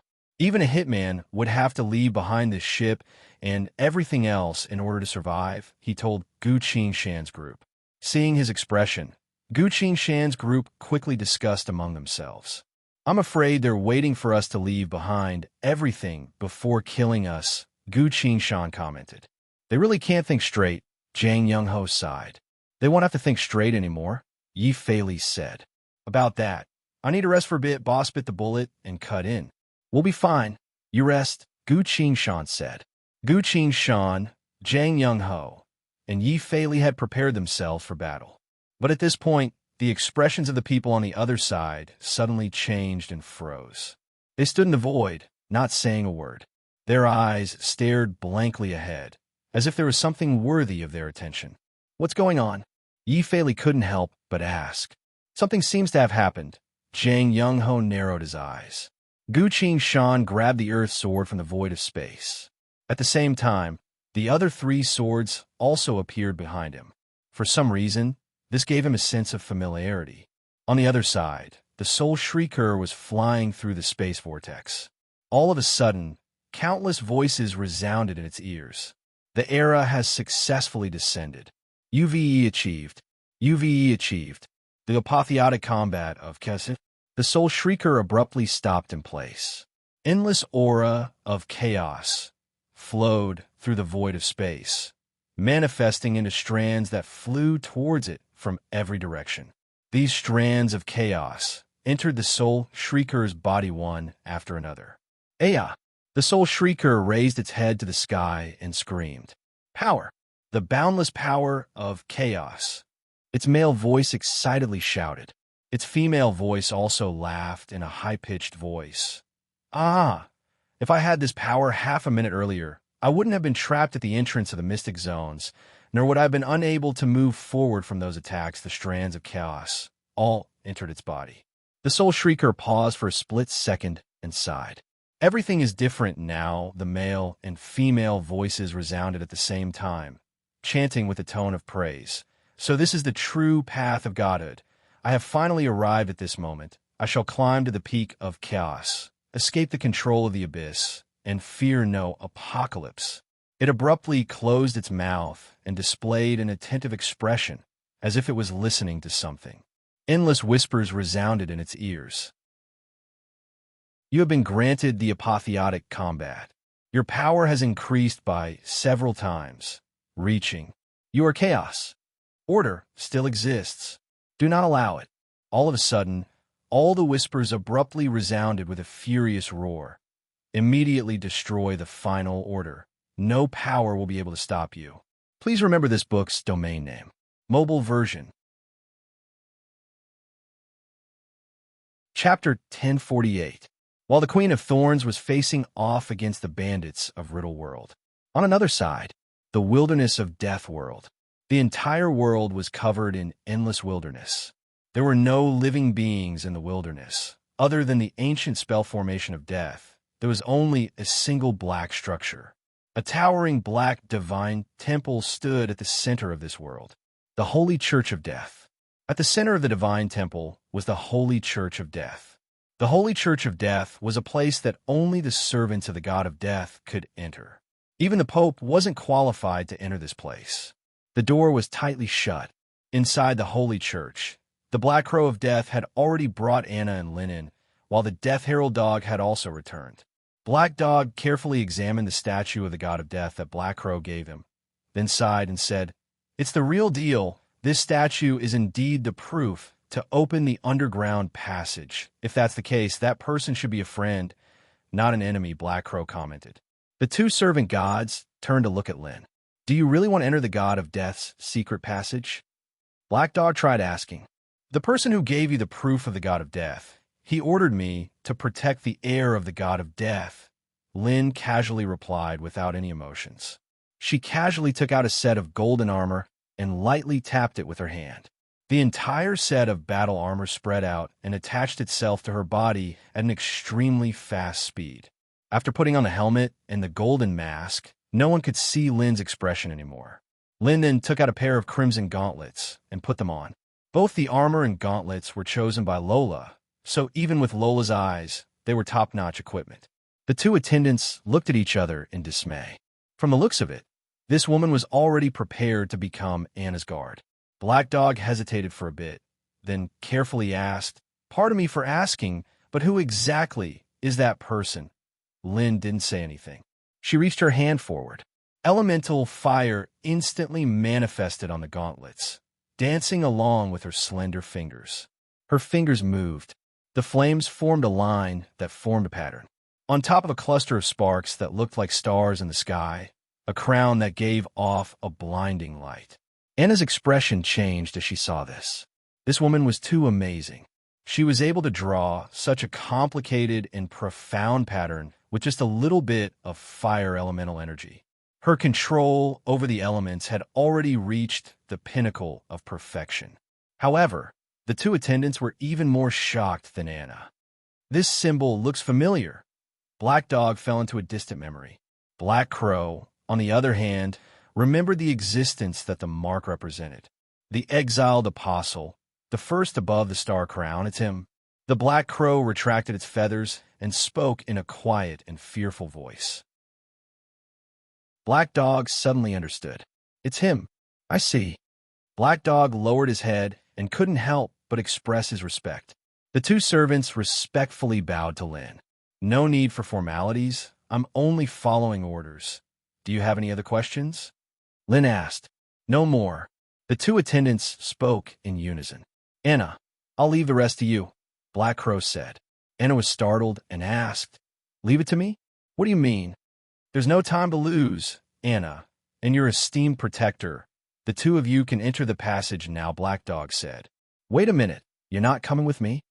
Anna asked. We are servants of the deities. We can't enter that place. Only the person who inherited the power of death and their protector can enter, Black Dog replied. I never knew I had any power of death. Anna was confused. Black Crow explained.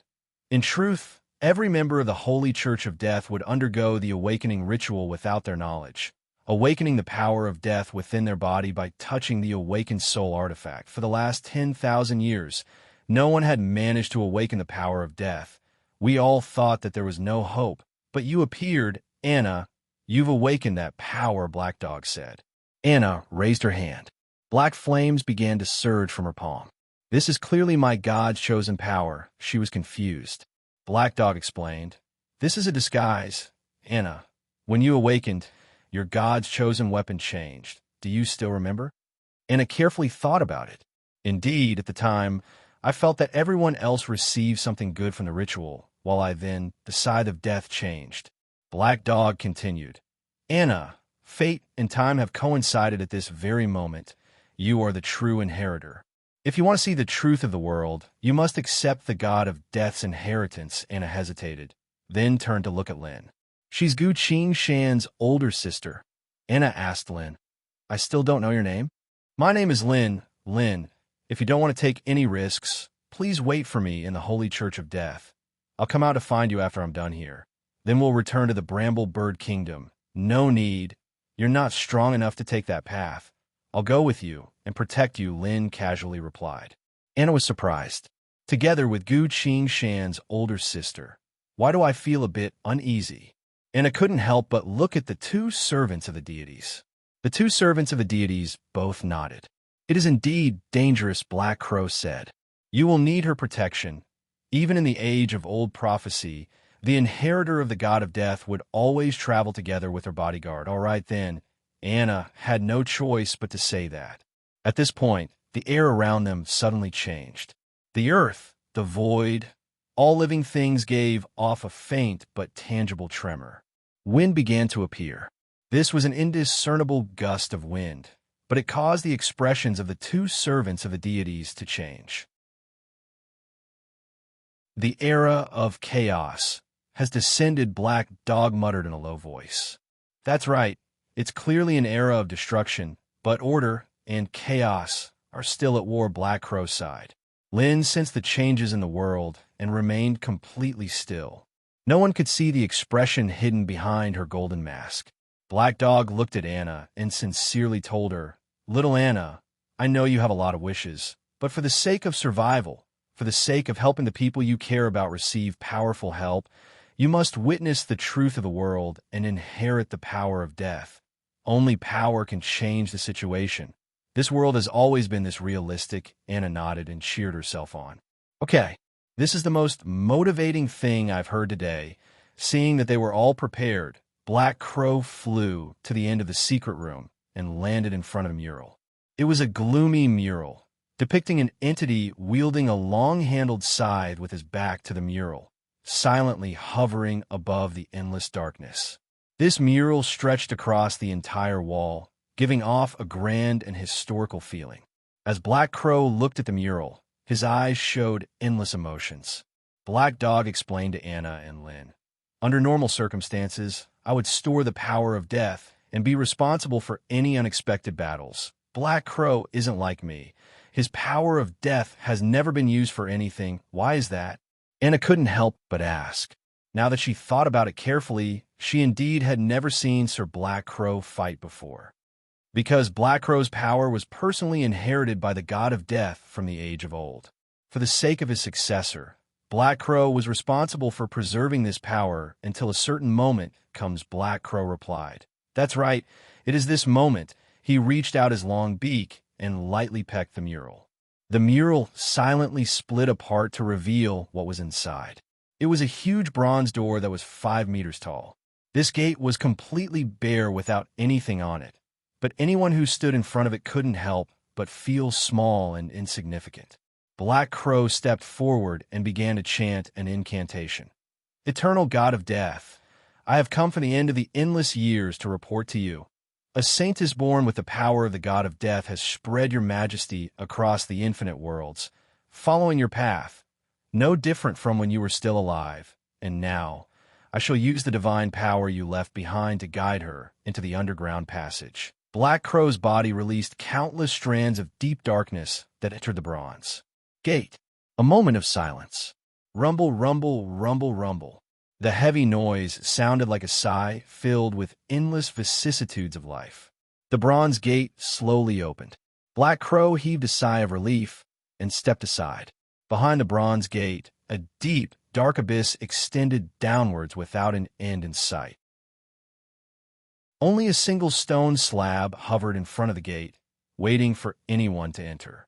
Black Dog reminded her, even with all of Black Crow's power, he can only open this gate once.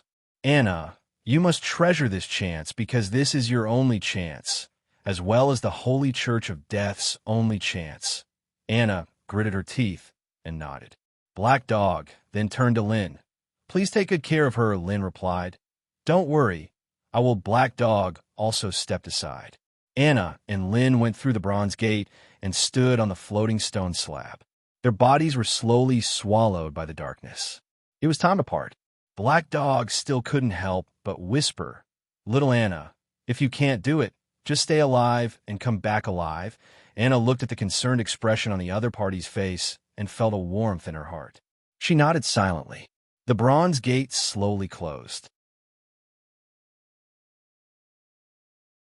Chapter 1049. At the same time, outside the bronze door, Blackhound and Black Crow's expressions both changed.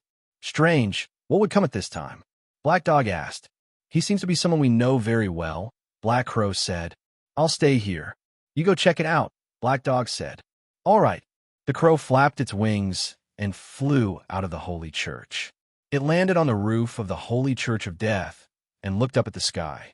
The Pope of the Holy Church of Death had already brought 2 groups of people and was waiting in the sky, ready to face the enemy. "Who is it?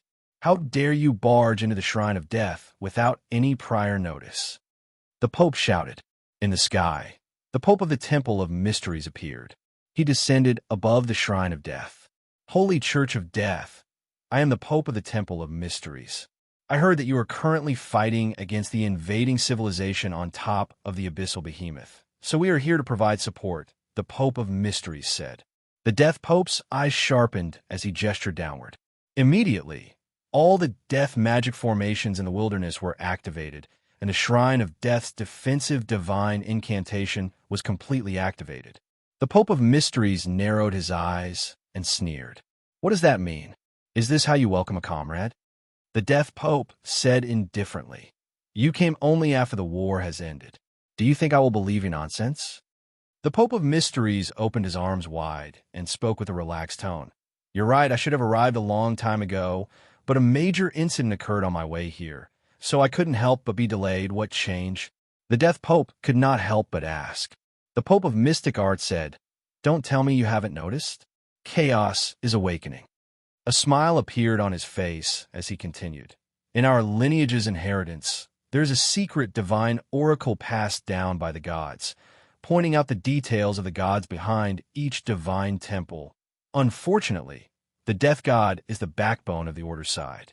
When the era of chaos descends, the followers of the God of Death will become our enemies." The Pope of Mysteries chanted an incantation. The dark sky behind him was suddenly illuminated by the radiance of the secret technique.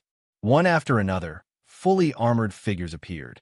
The 100,000 soldiers of the Temple of Mysteries who were hiding in the void revealed themselves. The Pope of Mysteries looked down at the Holy Church of Death below and muttered, "Go. The more you kill, the stronger your power of chaos will become. This is what God himself said a long time ago." The Pope of Mysteries raised his voice. "For the sake of true chaos, leave no one alive. Kill them all." Yes, the 100,000-strong army roared. The other side, the Soul Shrieker was flying through the space vortex. Suddenly, it seemed to have sensed something and stopped abruptly. Such a powerful energy feedback. It seems that the power of the Chaos Gods has sensed the arrival of the era and has begun to step onto the stage of history. Thanks to the growth of chaos, I've gained even greater power. Ah! The Soul Shrieker hugged its body in pain. The hurricane-like air currents revolved around it continuously, finally turning into a void storm that swept away everything in its surroundings. The Soul Shrieker hovered in the middle of the storm, its entire body twitching. Expressions of despair appeared on its body one after another, only to quickly disappear again. Very quickly, its shoulders began to move and grow a new pair of arms. Its skin was now covered in a layer of black runes. "All mysteries of the void are revealing their truth to me. I've already become unbelievably powerful," the Soul Shrieker muttered, then suddenly looked up toward a certain direction. "Indeed, I can sense that the final wielder of order is over there." The Soul Shrieker's gaze seemed to be able to pierce through the void of space to see the scene beyond. "That is a ship. The riddle world at the border of the 900 million world layers." The Soul Shrieker stared at the void of space, almost as if it was actually looking at the Queen of Thorns. After a long moment of thought, it spread its 4 arms in front of itself. "With my current power, although I'm still a bit away from becoming a deity, if I exert my full strength." The Soul Shrieker quickly made up its mind. Its 4 arms clasped together, each forming a hand seal. It looked towards the direction of Riddle World and muttered an incantation. "Even across the void and worlds, no one can stop the divine might of chaos. Enemies shall prostrate themselves at the feet of the will of chaos. A mythical creature of chaos. You shall bring death to your enemies and establish the final cornerstone of the era of chaos." Following the Soul Shrieker's chant, a dense and surging gray fog manifested around its body. The fog converged to form a mass of gray light. The gray radiance seemed to be alive as it squirmed incessantly and emitted sharp whistling sounds. The Soul Shrieker abruptly raised its 4 arms and shouted, "Hurry! Your only mission is to kill him. Boom! The gray light erupted from its four arms, pierced through the endless void and worlds, and headed towards Riddle World. At another location, near Riddle World, Gu Shan looked at the people in front of her and had already guessed the answer. If it isn't in order, then has chaos already begun to spread? Gu Shan silently thought. This is chaos. Boss's voice resounded. The three of them turned to look, only to see that Boss had an extremely serious expression on his face. Chaos. But the Soul Shrieker hasn't appeared yet, Jang Young-ho replied. The era of chaos has descended ahead of schedule. Didn't think the envoy of chaos would be so flexible. The entire 900 million world layers is about to become the camp of chaos, Boss replied. Gu Shan silently nodded. This was exactly what he had guessed. We need to hurry up. Oh no, don't come any closer. Gu Shan opened his mouth to speak, but abruptly changed his tone. Without any warning, the heavy shadow of death flashed across his heart. Gu Shan's expression warped, then directly used ground shrink to disappear from the ship. What happened? Jang Young-ho loudly asked. What happened? Yifei also became anxious. Boss looked up at the sky, only to see Gu Shan hovering in the air, looking into the distant void. A second later, 3 swords appeared from the void of space behind him and flashed into the void of space. Gu Shan drew an ancient sword from the void of space and held it tightly in one hand. And then the attack came, as if it had a mind of its own. As soon as it saw Gu Shan, it erupted with overwhelming, killing intent. It howled as it charged straight at Gu Shan. Gu Shan's mind turned. The 3 swords flew forward and performed secret art, torn at the same time. A sword phantom that could engulf everything abruptly manifested. But as the tidal wave of sword phantoms collided with the fearsome gray light, they were only lightly grazed before being completely destroyed. The Chowing sword and the Sleeping Heaven sword were both sent flying. Only the Autumn Water Blue sword managed to pierce through the gray light and managed to cut it off a bit. Screech. The gray light uttered an angry screech. Clang. The 6 Paths Great Mountain sword was also sent flying. This gray light was too powerful. Shanu's desperate voice resounded in Gu Shan's mind. And no, in that split second, Gu Shan's vigilance was fully awakened. Shanna knows all of my abilities, but she felt hopeless. This means that the gray light is so powerful that I can't deal with it. And the gray light seems to be a strange life form with emotions. In the blink of an eye, before Gu Shan could react, the gray light had already reached him. So fast. I can't dodge. It's too fast. If I try to dodge, I'll be caught up and devoured. I won't even have a chance to attack. Gu Shan only had time to think up to this point. He raised the earth sword and infused all of his spirit energy into a slash. This slash was extremely simple. He didn't even use any secret arts. But Gu Shan had infused all of his swordsmanship into this slash. He gave up on any strategy, removed any emotional fluctuations, and focused all of his wisdom and power on this slash. This was a slash that put his life on the line. This was the strongest slash he had ever unleashed in his entire life. The sword let out a woo-woo sound. To protect its master, the Earth Sword had automatically activated its own thaumaturgy. Earth's Choice. Earth's Choice.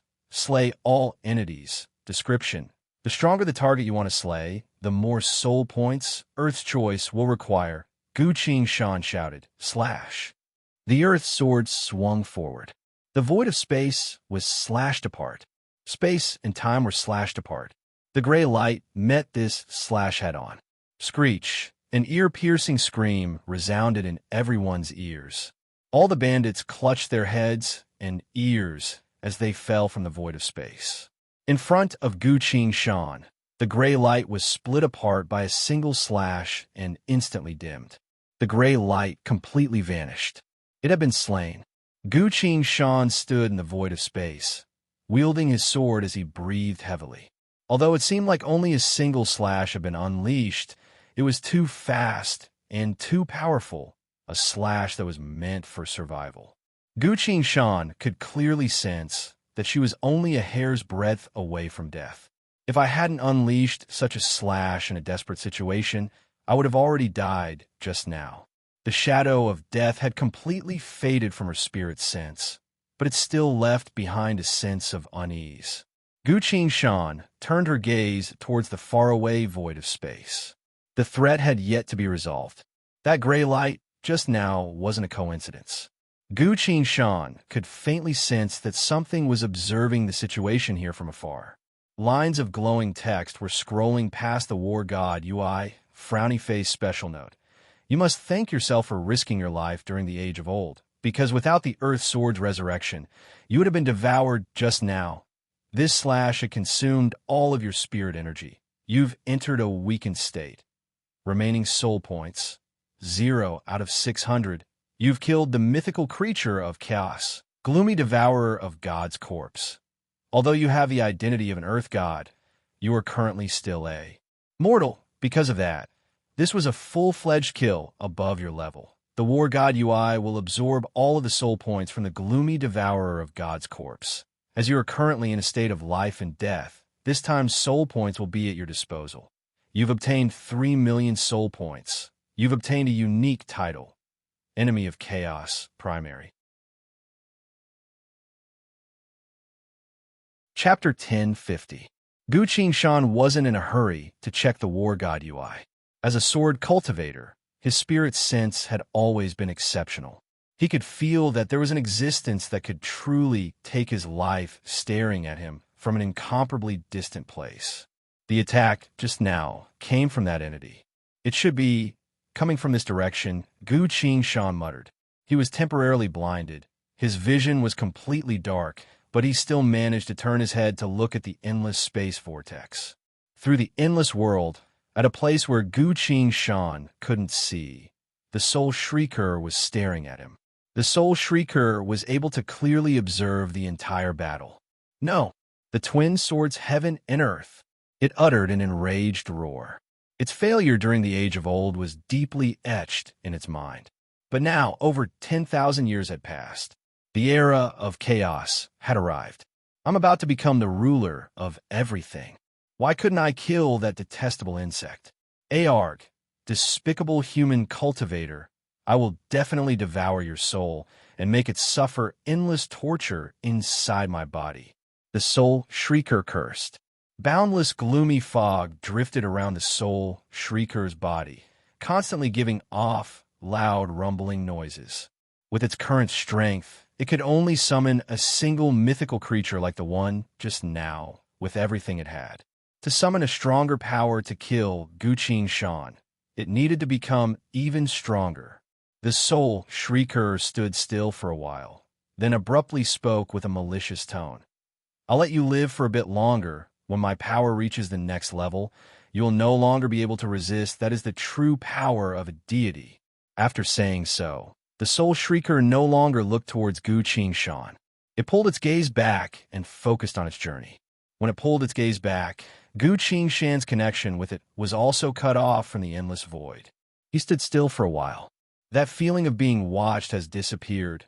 Was it because the assassination attempt just now failed, so it's temporarily hiding and silently accumulating power? He muttered in a low voice. Gongzi! Shanu abruptly appeared in front of Gu Shan from afar, anxiously looking at him. Don't worry, I'll be fine. Gu Shan smiled. Shanu looked at Gu Shan from head to toe and sighed in relief. That thing was so powerful, I thought. I sense your emotions, so I didn't dare to lower my guard at all. I used everything I had to survive, Gu Shan said. That's good, Shanu patted her chest, a bit fearful. What exactly was that? I've never seen such an attack since I started following Young Master. Gu Shan muses, to be able to attack from several million world layers away, there aren't any powerful entities among my enemies, unless the Soul Shrieker obtained power from the evolution of chaos. Gu Shan thought about it again, and finally confirmed it. Back when he was in the fragment of the parallel world, he had also experienced a similar feeling. There was no mistaking it, chaos. What a terrifying power. He couldn't help but sigh. I didn't think the Soul Shrieker would become this powerful under the support of chaos. If it continues to grow stronger, wouldn't its enemies have nowhere to run? An ambush from several million worlds away. That's right, I managed to survive this time. But the era of chaos had only just begun, and as the envoy, the Soul Shrieker would surely obtain more and more benefits. It would become even stronger, unless someone could stop chaos. Who could? The only Order is currently hiding inside my body, unable to do anything but run for its life. If even Order is running for its life like this, Guqin Shan really doesn't know who else could go against chaos. Guqin Shan shook her head and glanced at the War God UI. You've obtained the title, Enemy of Chaos, Primary. Enemy of Chaos, Primary when you fight against chaos. Your damage is increased by 20%. Description: please use this title carefully, because when you equip this title, enemies of chaos will be able to easily discover your identity. Guqin Shan shrugged indifferently. Currently, his War God titles included Enemy of Chaos, Starflame War God, Shunwei General, Ace Assassin, etc. All of these titles were quite powerful. Normally, Guqin Shan had also gotten used to using Shunwei General as his title. After all, this title could increase his attack speed, which was quite useful in normal battles. What happened just now? Zhang Yongho flew up and asked. Yi Feili also flew up and spoke in relief. That thing was truly powerful. I was already feeling a bit desperate just now. It's fortunate that you managed to survive. Zhang Yongho was a bit surprised, then asked Yi Feili, did you clearly see the battle just now? I didn't, but I saw how that thing leapt forward. If it was me, I definitely wouldn't have been able to react in time and would have been devoured. Yi Feili replied with a bit of lingering fear. Zhang Yongho went silent. He didn't even manage to see it clearly. Guqin Shan patted his shoulder and consoled him. Don't be in such a hurry. Just do what you want and take it slow. You can't increase your strength too quickly.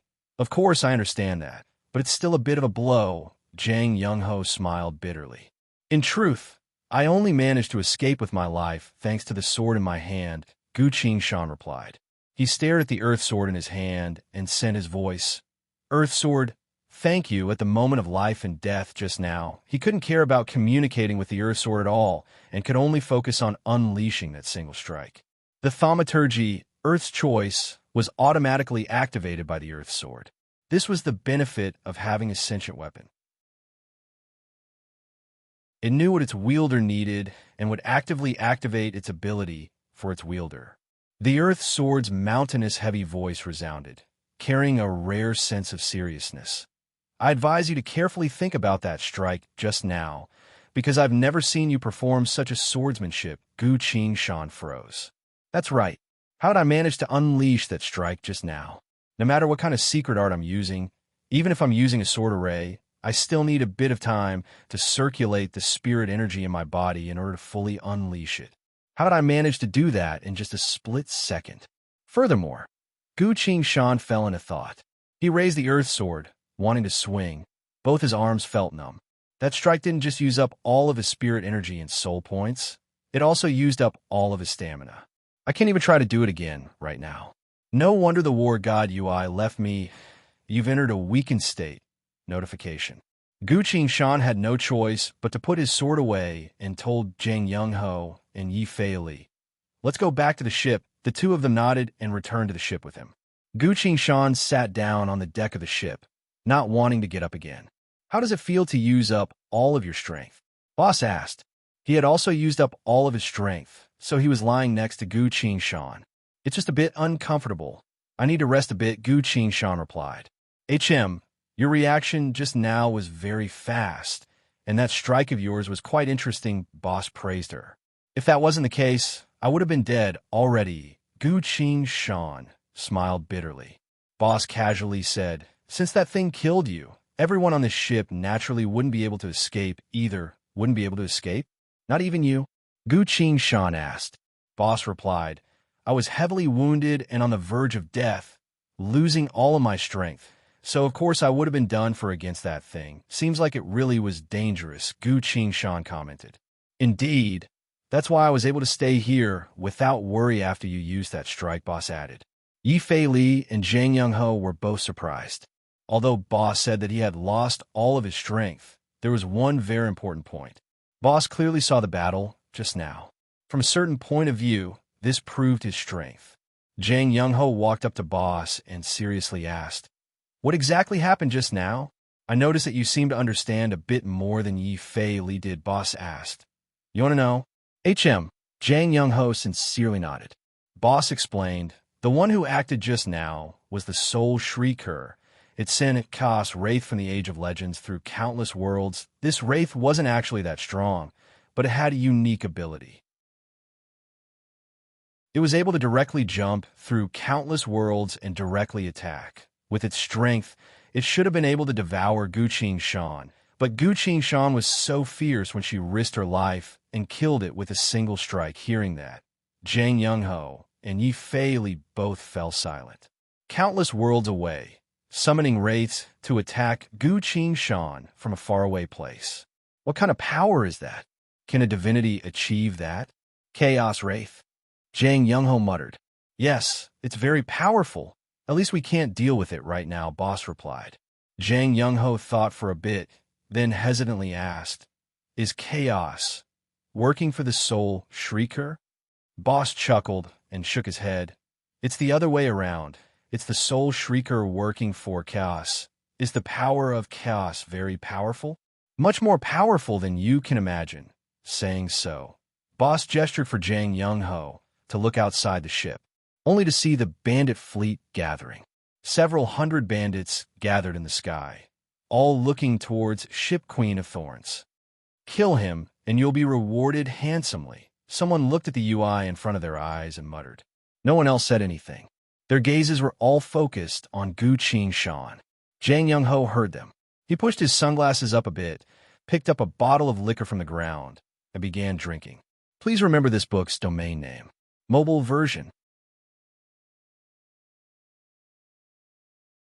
Chapter 1051.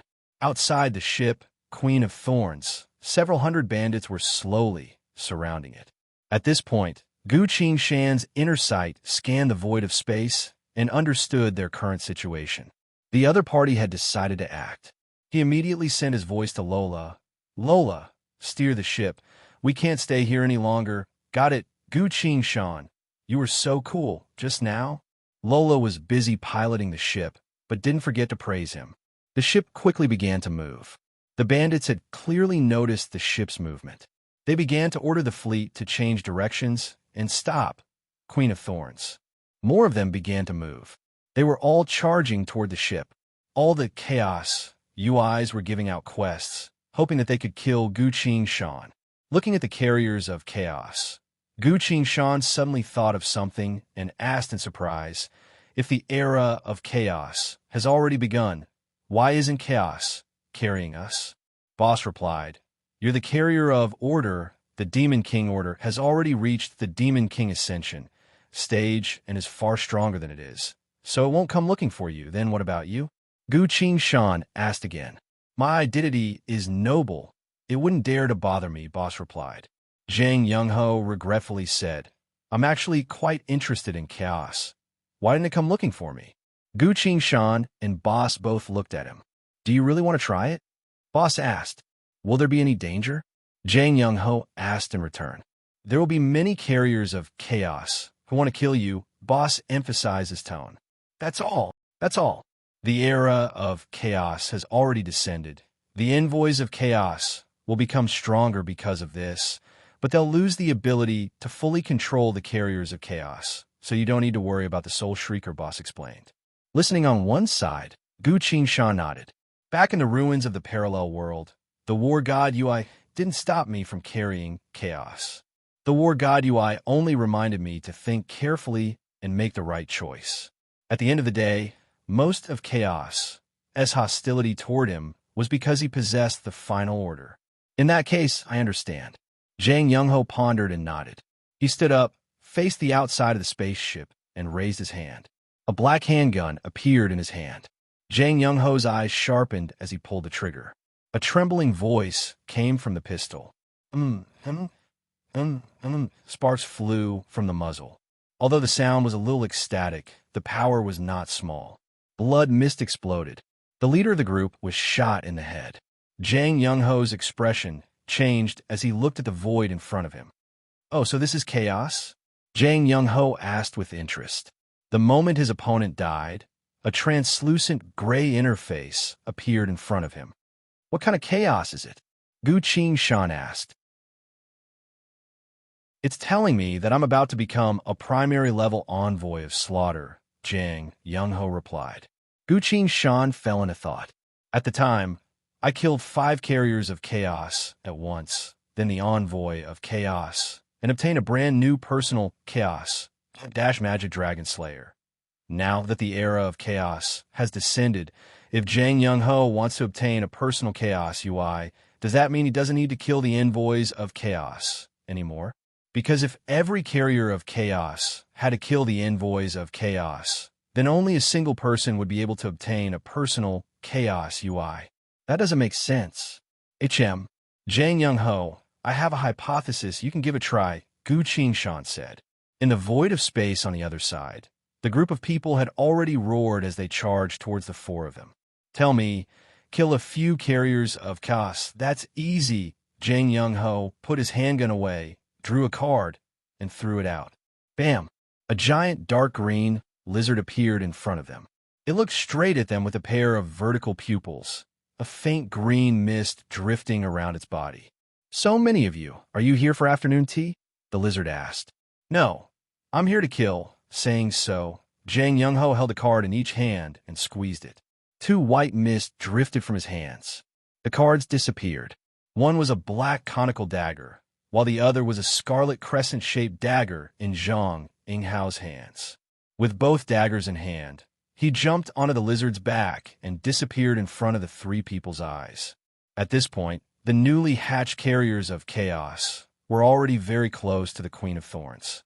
Although they encountered an unexpected situation, their formation and coordination weren't disrupted at all. You could tell at a glance that they were seasoned warriors. Unfortunately, they ran into a true hitman. The green mist suddenly dispersed among these people. The 2 daggers left a dark red trail of light behind them as they flew from one end of their vision to the other. It was an extremely simple arc that connected all the enemies on it. Jang Young-ho turned into a shadow and appeared behind each of them for a split second. With a single swing of his dagger, he easily cut the enemy's neck. Sometimes, when the angle wasn't so good, Jang Young-ho would give up on cutting the enemy's neck and instead stab the dagger into the enemy's back, twisting it. Everyone died. Their corpses were blown away by the wind of the space vortex. "I heard that card users are a very powerful profession. I didn't think Jang Young-ho had already become such a powerful card user," Yi Fei commented.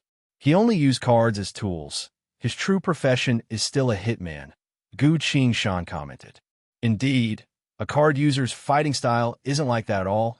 This guy is an expert who uses everything he has to kill," Boss also agreed.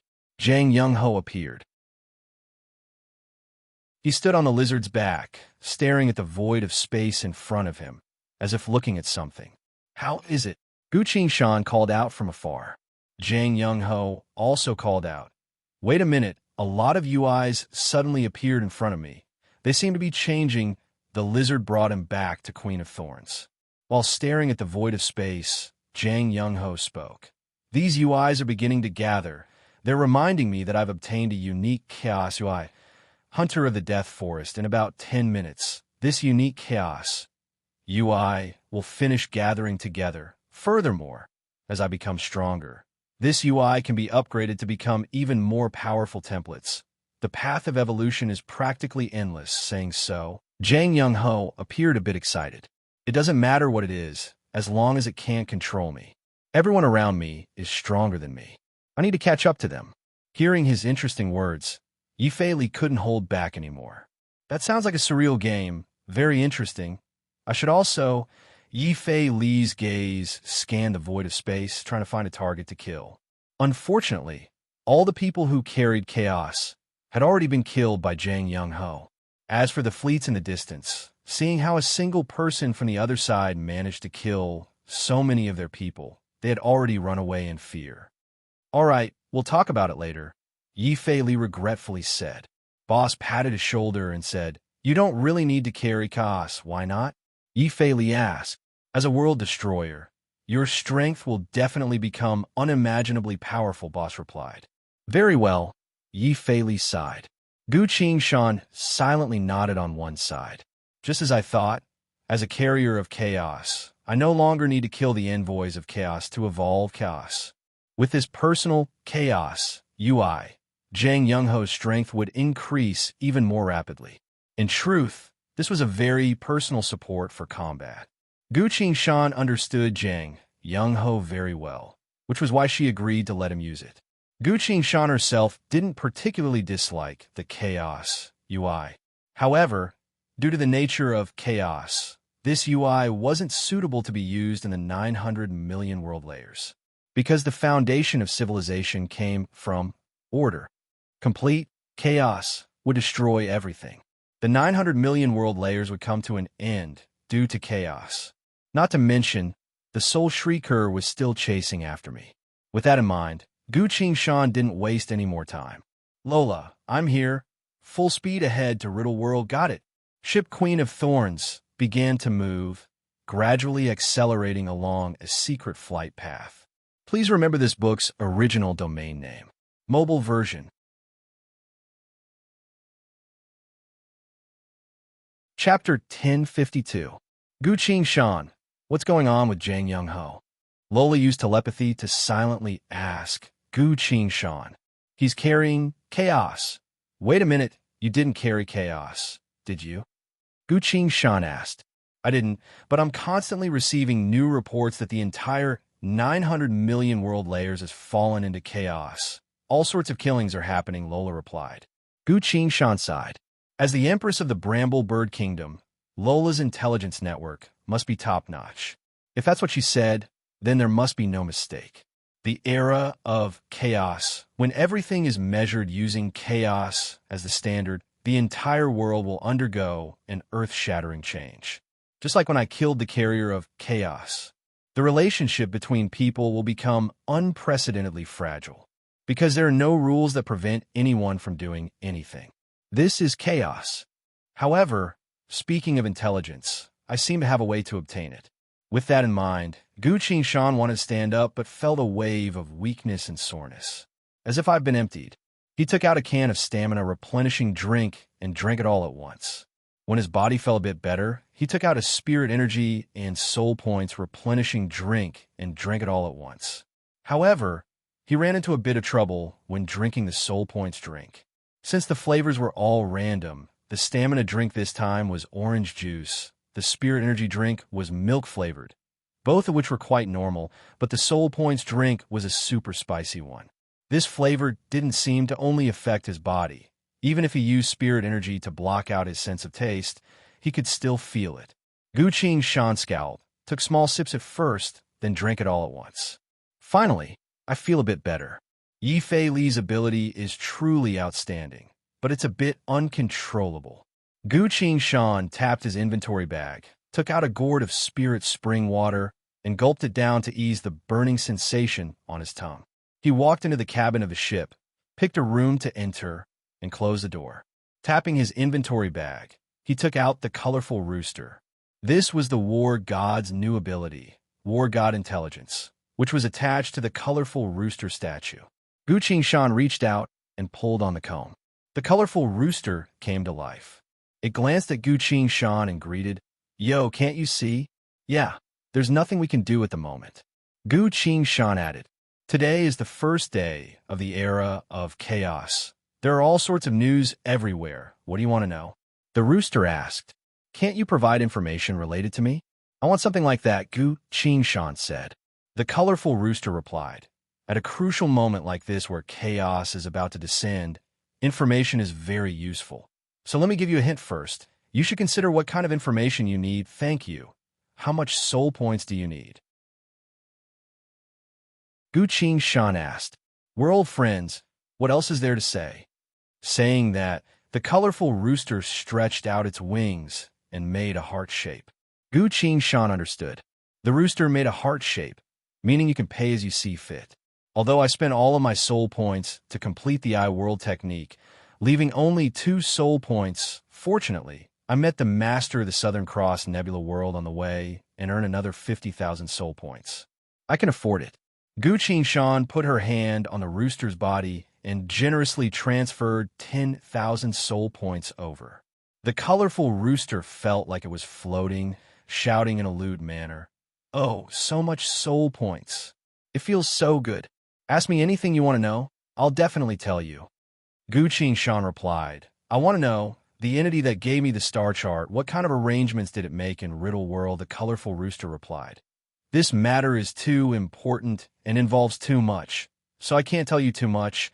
I can only secretly reveal a bit of information. So troublesome? That's right. Listen carefully. I'll only say it once, please. A powerful weapon that was abandoned for the sake of salvation. It is currently in a place that no one can reach, hidden away by the mysterious person who picked it up. You must find that item, as it is the beginning of saving the fate of the infinite worlds. After saying so, the rooster turned back into a statue and fell silent. Gu Qing Shan silently pondered the rooster's words. A powerful weapon discarded for the sake of salvation. Have I ever thrown away a weapon? No. As long as it's a weapon that belongs to me, I've never done so. Gu Qing Shan slowly recalled. Suddenly, he remembered something. The soul carving blade. This is an item specifically used to create soul artifacts. When I returned to this timeline, it was left behind in the age of old by the Earth Creator. Could it be the soul carving blade? Also, during the Battle of Huang Quan, I once used the 6 Paths Great Mountain Sword to turn the Grand Tai Wei Mountain into a giant and tossed the 7-colored spear away. That's right, a powerful weapon discarded for the sake of salvation. This could be referring to either the soul-carving blade or the 7-colored spear.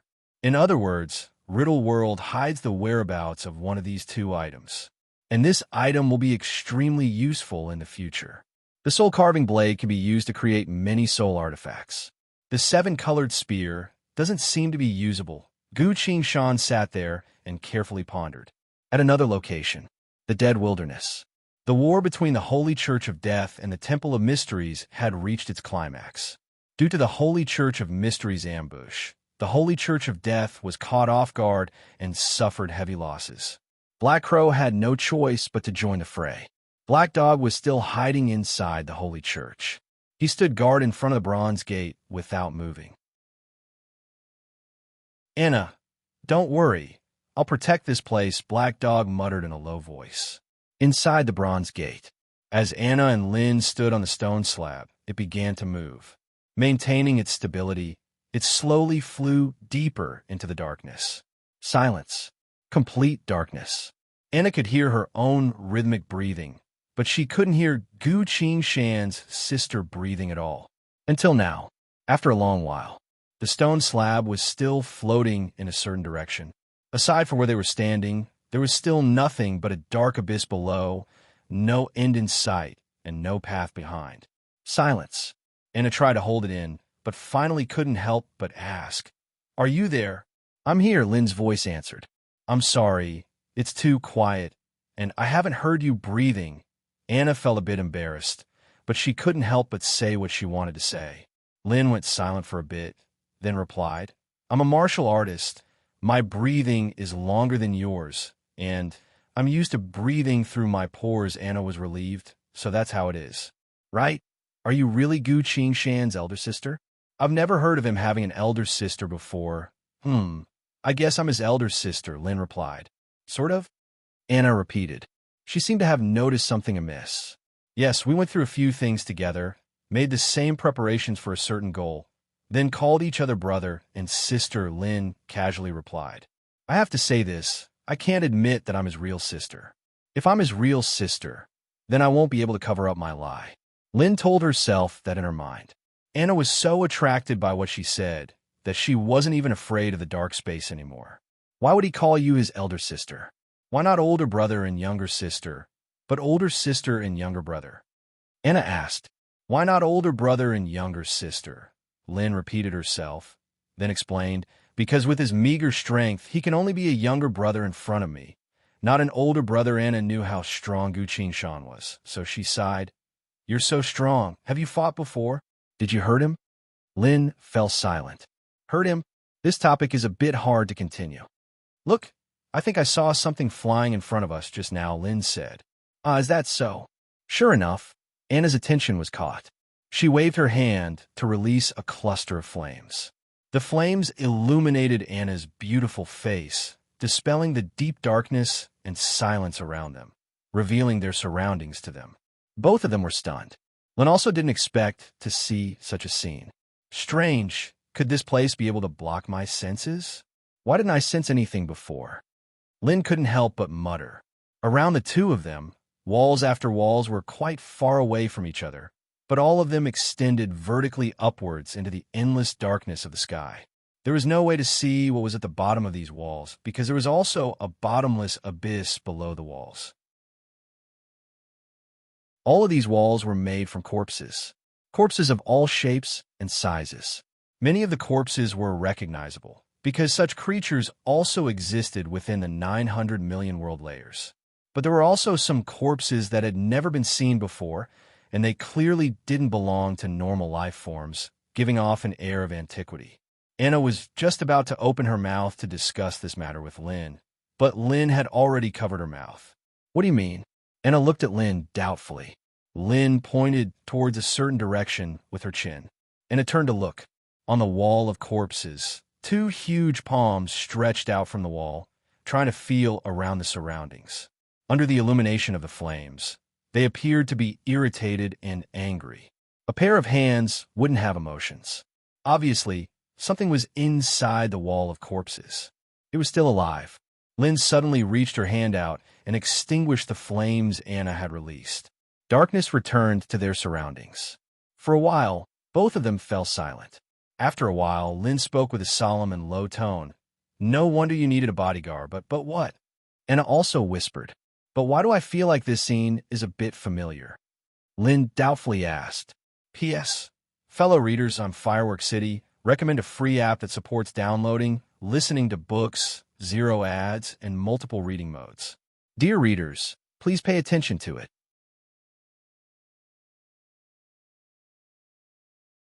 Chapter 1053. The flames had already been extinguished. The passage of time had become indiscernible. In the darkness, the stone slab carrying Anna and Lin silently floated forward. Walls made entirely of corpses, one after another, reaching deep into the sky and the ground.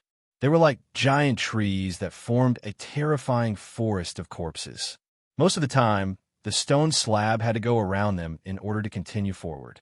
Anna held Lin's hand tightly. The two of them stayed on the stone slab, remaining silent. During the flight, it wasn't always silent.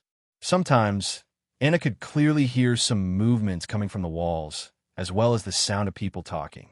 Whenever that happened, Lin would always squeeze Anna's hand, telling her to be careful and not to look around.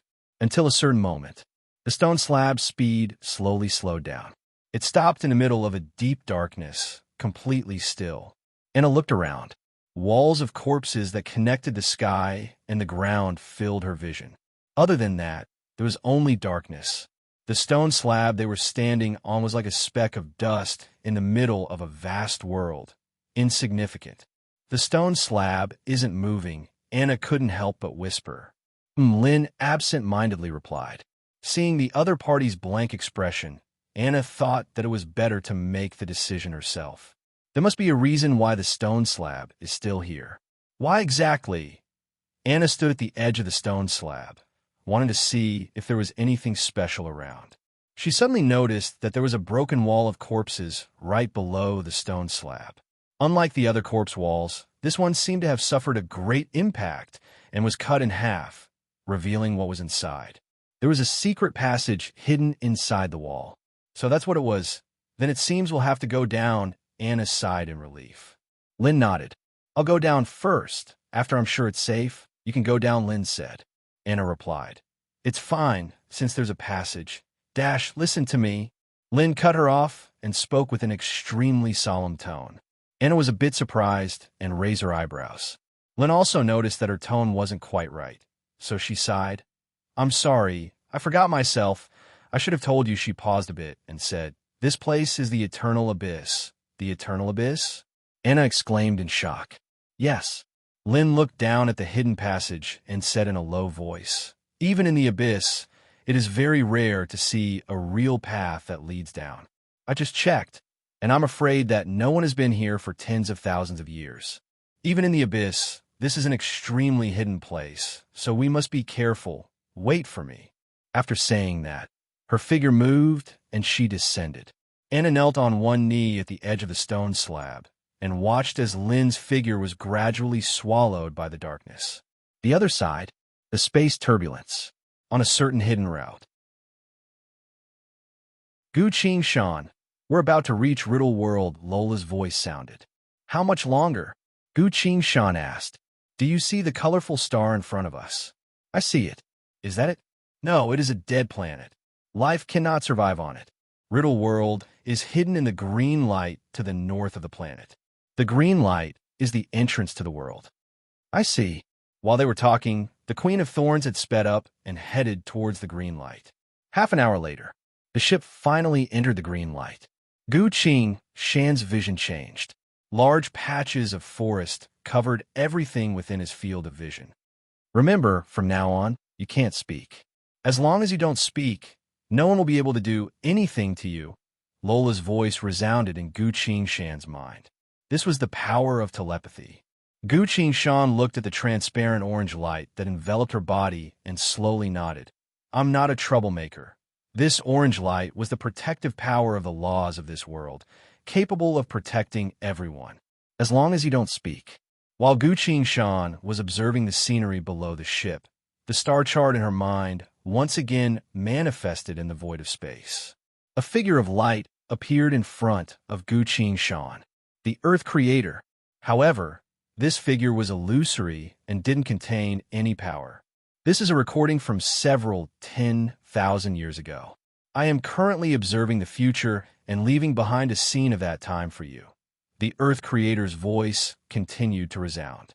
Gu Qing Shan silently nodded as she looked at the figure of light. The Earth Creator is truly powerful, being able to set up a backup plan several 10,000 years in the future. This is completely beyond the imagination of a normal person. The Earth Creator was able to see fragments of the future. The only time it was careless was when it returned to several 10,000 years in the past. When it returned to the past, the calamity of the reality gate had just erupted and killed it. I have sealed something away and placed it in Riddle World after several 10,000 years. It is still buried at the bottom of the water, undiscovered by anyone. Before meeting you, will not leave Riddle World. That place is called the Sunset Bridge. The thing I buried is in the riverbed under the bridge, covered by mud and covered by rocks. Go find it.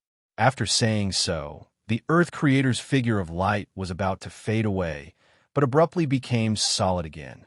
It stared closely at the void of space and quickly spoke. I can see fragments of chaos. The one chasing after you has become incredibly powerful. You cannot go against it with your current strength. Gu Qing Shan, I can only see fragments of your past. You need to quickly think of a way to deal with it. Otherwise, what awaits you will be eternal death. Gu Qing Shan went silent. The more chaos the soul shrieker spreads, the faster it becomes. I've already suffered one of the soul shrieker's attacks from afar. It's impolite not to reciprocate, and I can't always take a beating. Although I'm still far from this eternal monster's level, the Earth Creator might have a way to deal with it. Unfortunately, this is only a projection that the Earth Creator had set up, so I can't communicate with it. But if I've already said this much, doesn't this big shot have any ideas? Sure enough, the Earth Creator continued. I am currently searching for a way to deal with it. Who would have thought that it would become so powerful in the future? How strange. Why didn't I try to stop it? The Earth Creator's voice slowly became weaker and weaker, eventually turning into inaudible silence. Gu Qing Shan paused for a while. The projection completely faded away. It seems the Earth Creator only set up this much here. I can only hope that the next time its projection appears, there will be some new hints. Gu Qingshan sighed, then turned to Zhang Young-ho and asked, "Do you know a place called Sunset Bridge?" "Ah, I do. It's a bridge that connects an aquatic city to the outside world. Very famous direction." Zhang Young-ho checked and pointed. Gu Qingshan said, "Lola, fly east." "Got it." The ship adjusted its direction and flew towards the east. Gu Qingshan stood on the deck of the ship, observing Riddle World. A few moments later, all of a sudden, Gu Qingshan noticed that the layer of orange light around her body broke and slowly disappeared. It wasn't just her.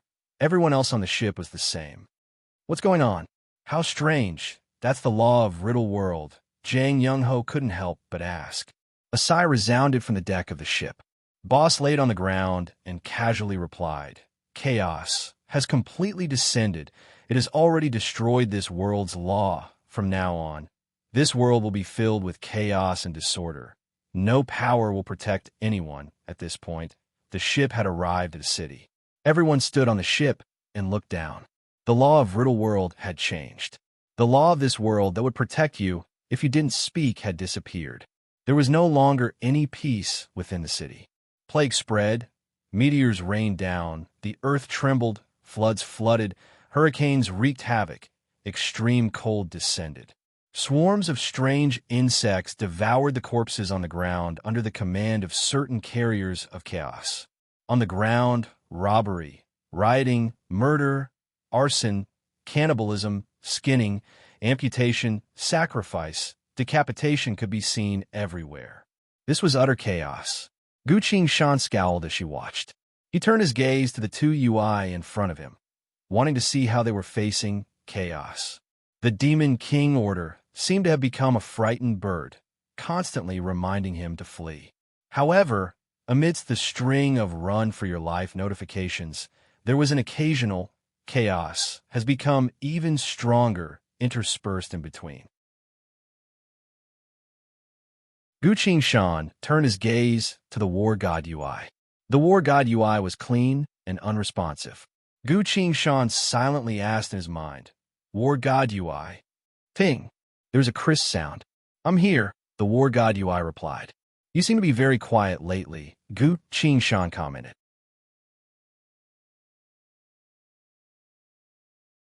Chapter 1054. You've decided not to interfere with the matter between order and chaos. Gu Qingshan asked. "That's right," the War God UI replied. "But if chaos engulfs the world, everything will be overturned. Countless people will kill each other, just like the Demon King Order," Gu Qingshan continued. "Indeed," the War God UI agreed. After saying so, it went silent. Gu Qingshan waited for a while, but the War God UI still didn't say anything. Gu Qingshan couldn't help but think about it for a bit. The Demon King Order had existed for countless years, but the War God UI had never said anything about it. Since that was the case, when chaos appeared, the War God UI wouldn't say anything either. "Listen, the entire world is currently engulfed by chaos. Countless living beings will die at this moment." Gu Qingshan spoke in a low voice. The War God UI replied, "Chaos has descended. It will embrace living beings and bring them great power. But the ones who truly drive chaos to kill will always be living beings." Gu Qingshan was surprised. The War God UI continued, "Neither chaos nor order can control everything. The true deciding factor is the hearts of living beings. Even a true God would not be able to stop the hearts of living beings from producing good or evil. This is the power and terror of obsession." Gu Qingshan fell silent. "That's right. Chaos is like a weapon. Order is the same. The one who decides everything is the one who uses it. The carriers of chaos, who create chaos and kill without thinking, are all acting according to their own desires. No wonder the War God UI remains silent about this. Although you're right, I can't just ignore everything." Gu Qingshan sighed. The War God UI replied, "You can do whatever you want, because you're also one of the living beings." Gu Qingshan lightly nodded. When he was about to summon his flying sword, he heard a displeased voice next to him. "I really can't stand it anymore," Zhang Young-ho said. Relax. That's how chaos is. The meaning of its existence is to completely release the desires of humans, Boss casually replied. That's perfect. I'm going to exercise a bit. Jang Young-ho took out 2 cards, turned them into daggers, and held them in hand. But someone stopped him. I'll do it. Ever since I came to the 900 million world layers, I've never seen anything like this, Yi Fei said.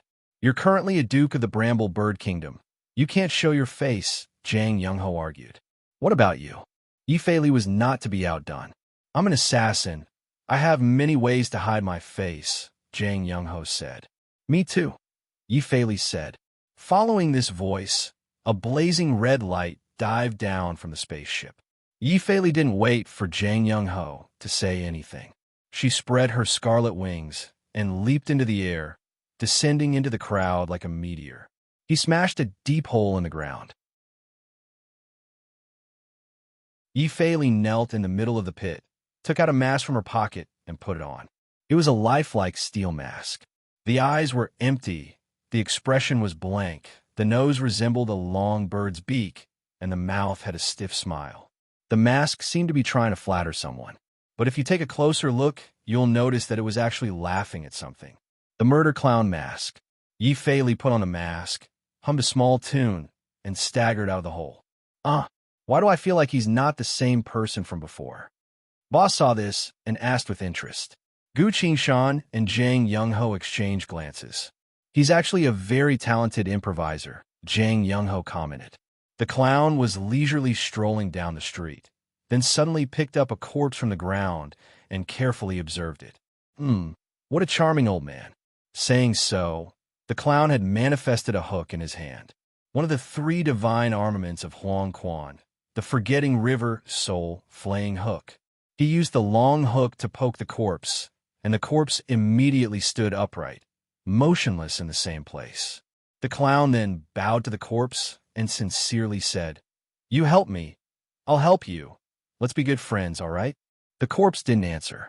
The clown walked up, held the corpse's head in his hand, and moved it up and down to make the corpse nod. The clown changed his tone and replied, "All right, let's be good friends." After that, the clown clapped his hands and smiled in satisfaction. Following that, the clown clumsily climbed up the corpse.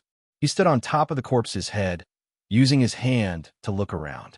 "Clang, clang, clang. You unscrupulous scoundrels. I really like you guys. Look, to be a bit more open, I purposely put on a mask," the clown muttered, then suddenly screamed, "What an exhilarating massacre!" The clown crouched down, turned the hook in his hand over, and stuck it on the corpse, speaking with a cheerful tone. "As a good friend of mine, I shall fulfill your wish first," the hook lightly hooked. An invisible air current flew out from the corpse, was swung to the ground by the hook, and turned into the figure of a man. This man looked exactly the same as the man at the clown's feet. His eyes were bleeding. His expression was full of grief and indignation as he spoke to the clown. The clown put his hand to his ear, acting like he was seriously listening. Something miraculous happened. The clown seemed to be able to hear what the other party was saying as he nodded. He was killed, his wife and daughter taken away. TSK. What an exhilarating scene. The clown crouched down on top of the corpse's head and propped the hook on his shoulder. "Are you ready?" The hook vibrated. The clown put a finger in front of his lips, licked it, and began to whistle. Oh! The sound wave abruptly spread. Everyone froze, unable to move. The shrill whistle continued to spread, slowly enveloping the entire city.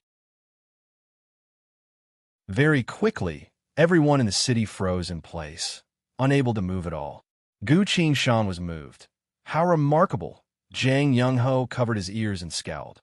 What happened? Why did all these people fall unconscious? Gu Qingshan explained. The first God's chosen skill that Yi Fei awakened was, listen, I'm guessing this ability has evolved to a very high level, able to borrow the power of the Forgetting River Soul separating hook to perform a sound-type attack, forcing everyone's soul out of their body. Jang Young-ho was surprised. So that's how it is. It seems he's learned quite a bit after spending so much time with ghosts and souls. Boss also smiled and said, what a wonderful performance, it seems. To be a bit similar to a time-type technique. Although it isn't a true time-type technique, the effect would be the same. What a great idea in the city below the airship. The murder clown climbed down from the corpse's head, telling the soul of the man from before, "Come, take me to the scene." The soul nodded and brought the clown towards a secluded corner, only to see a man forcing a few women into a corner, holding a dagger in his hand, his mouth wide open as if he was shouting something. The man's eyes were filled with a murky light of lust as he stood still. The clown walked forward and waved his hand in front of the man's eyes. "Ah, how cute. He can't see me at all." The clown joked with the soul of the man next to him. The man hurriedly said something to the clown, kneeling and kowtowing nonstop. The clown shook his head and sighed. "I can only save your wife and daughter, but I won't do something like killing." The clown hummed a small tune, took the dagger from the frozen man's hand, and gave it to the soul. The soul's expression was full of disbelief. After he died, he was clearly unable to touch anything in reality. But at this moment, he was actually holding the dagger. The clown whispered into the soul's ear, "A debt of blood must be paid in blood." The soul looked at the dagger in his hand, then at the frozen man, uttered a soundless roar, and jumped forward. Blood splattered. The clown turned around. He looked at the horde of souls behind him and gestured for them to keep quiet. The souls were originally begging him, but as they saw his gesture, they were too scared to move. All of a sudden, the clown roared, "Frowny face, the amusement park is about to close. There are only 3 minutes of revelry left." The ghosts scattered in an uproar. This was their only chance to take revenge after being killed. All the souls went berserk and jumped at the chaos carriers. The slaughter began again. But this time, it wasn't chaos, it was revenge. A debt of blood must be paid in blood. All of a sudden, a pained roar resounded. "Damn it, whose hallucination technique is this? You trash, you dare to attack this great one, die." The murder clown tilted its head and was about to fly towards the direction of the voice. Although this technique is powerful, its own strength isn't high enough. In this world, there are still a few particularly powerful entities or living beings that are naturally immune to this type of attack that have already awakened. But before the murder clown could move, a few sword phantoms appeared in the sky. That tyrannical roar instantly disappeared. The murder clown looked up and waved its hand at the sky. "I'm so happy to have reinforcements." The clown laughed. It didn't care about those that were too powerful anymore, instead happily clapping its hands, humming a tune, lightly dancing between the corpses and blood. Occasionally, it would run into 1 or 2 carriers of chaos that the souls couldn't kill, so the clown would step forward and carefully cut off their heads with its hook. 3 minutes. It quickly ended. Every living person returned to normal. The mother and daughter who were forced into a corner were filled with despair and sorrow, only to find that the thug in front of them had already fallen. The thug was covered in blood. His entire body was slashed to pieces, lying on the ground, no longer breathing. A soul stood in front of the thug's body. He smiled at his wife and daughter, and the outline of his entire body gradually disappeared. The dagger fell to the ground with a clang. Using the clown's ability, he had completed his final protection. Please remember this book's domain name. Mobile version.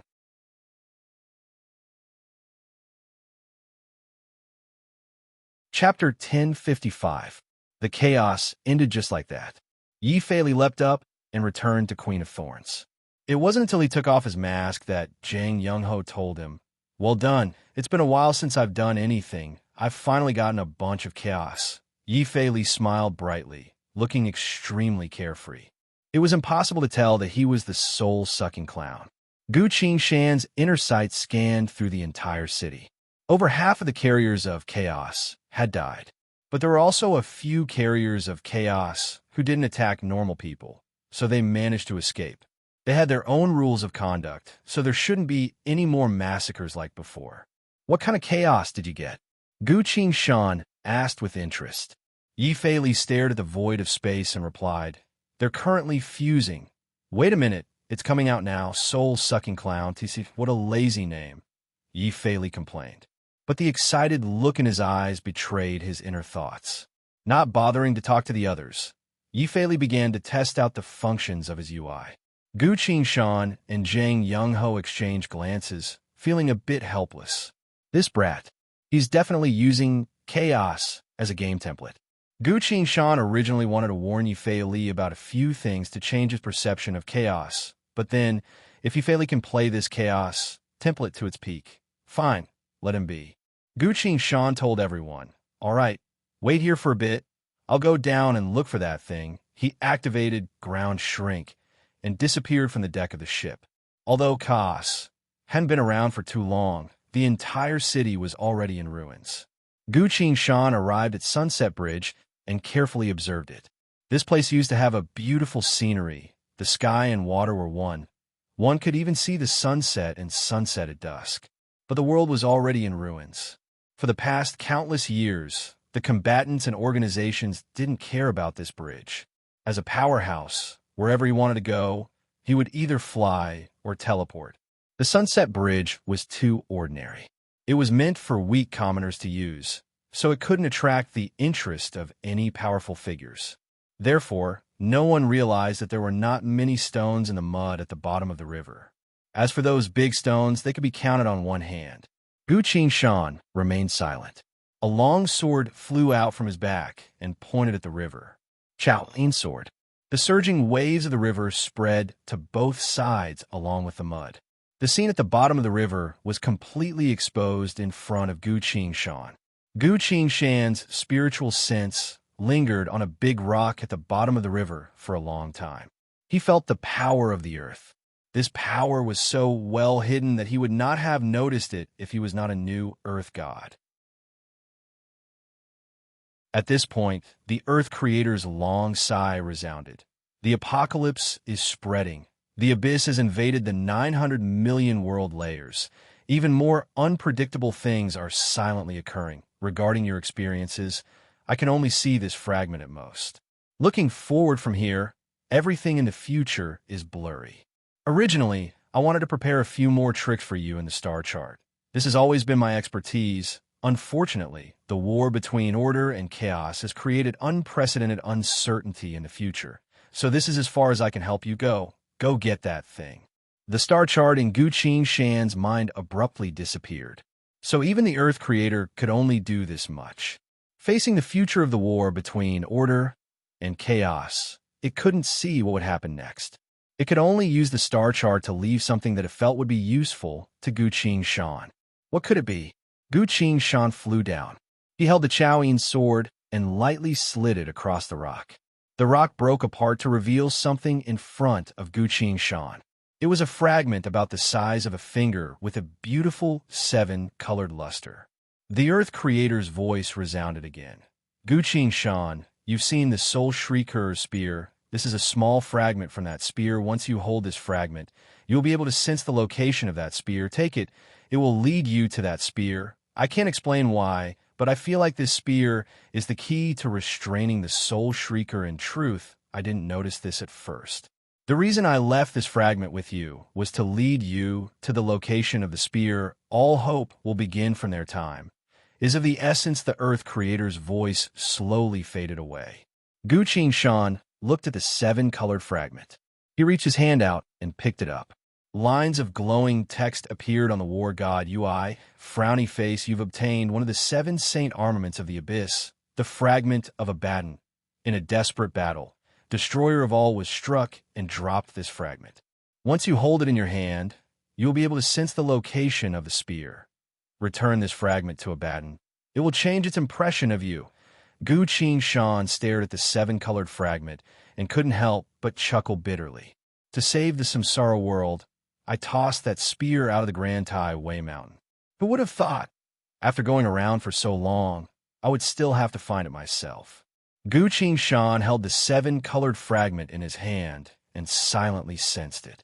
A few moments later, there was a faint feeling coming from a faraway place.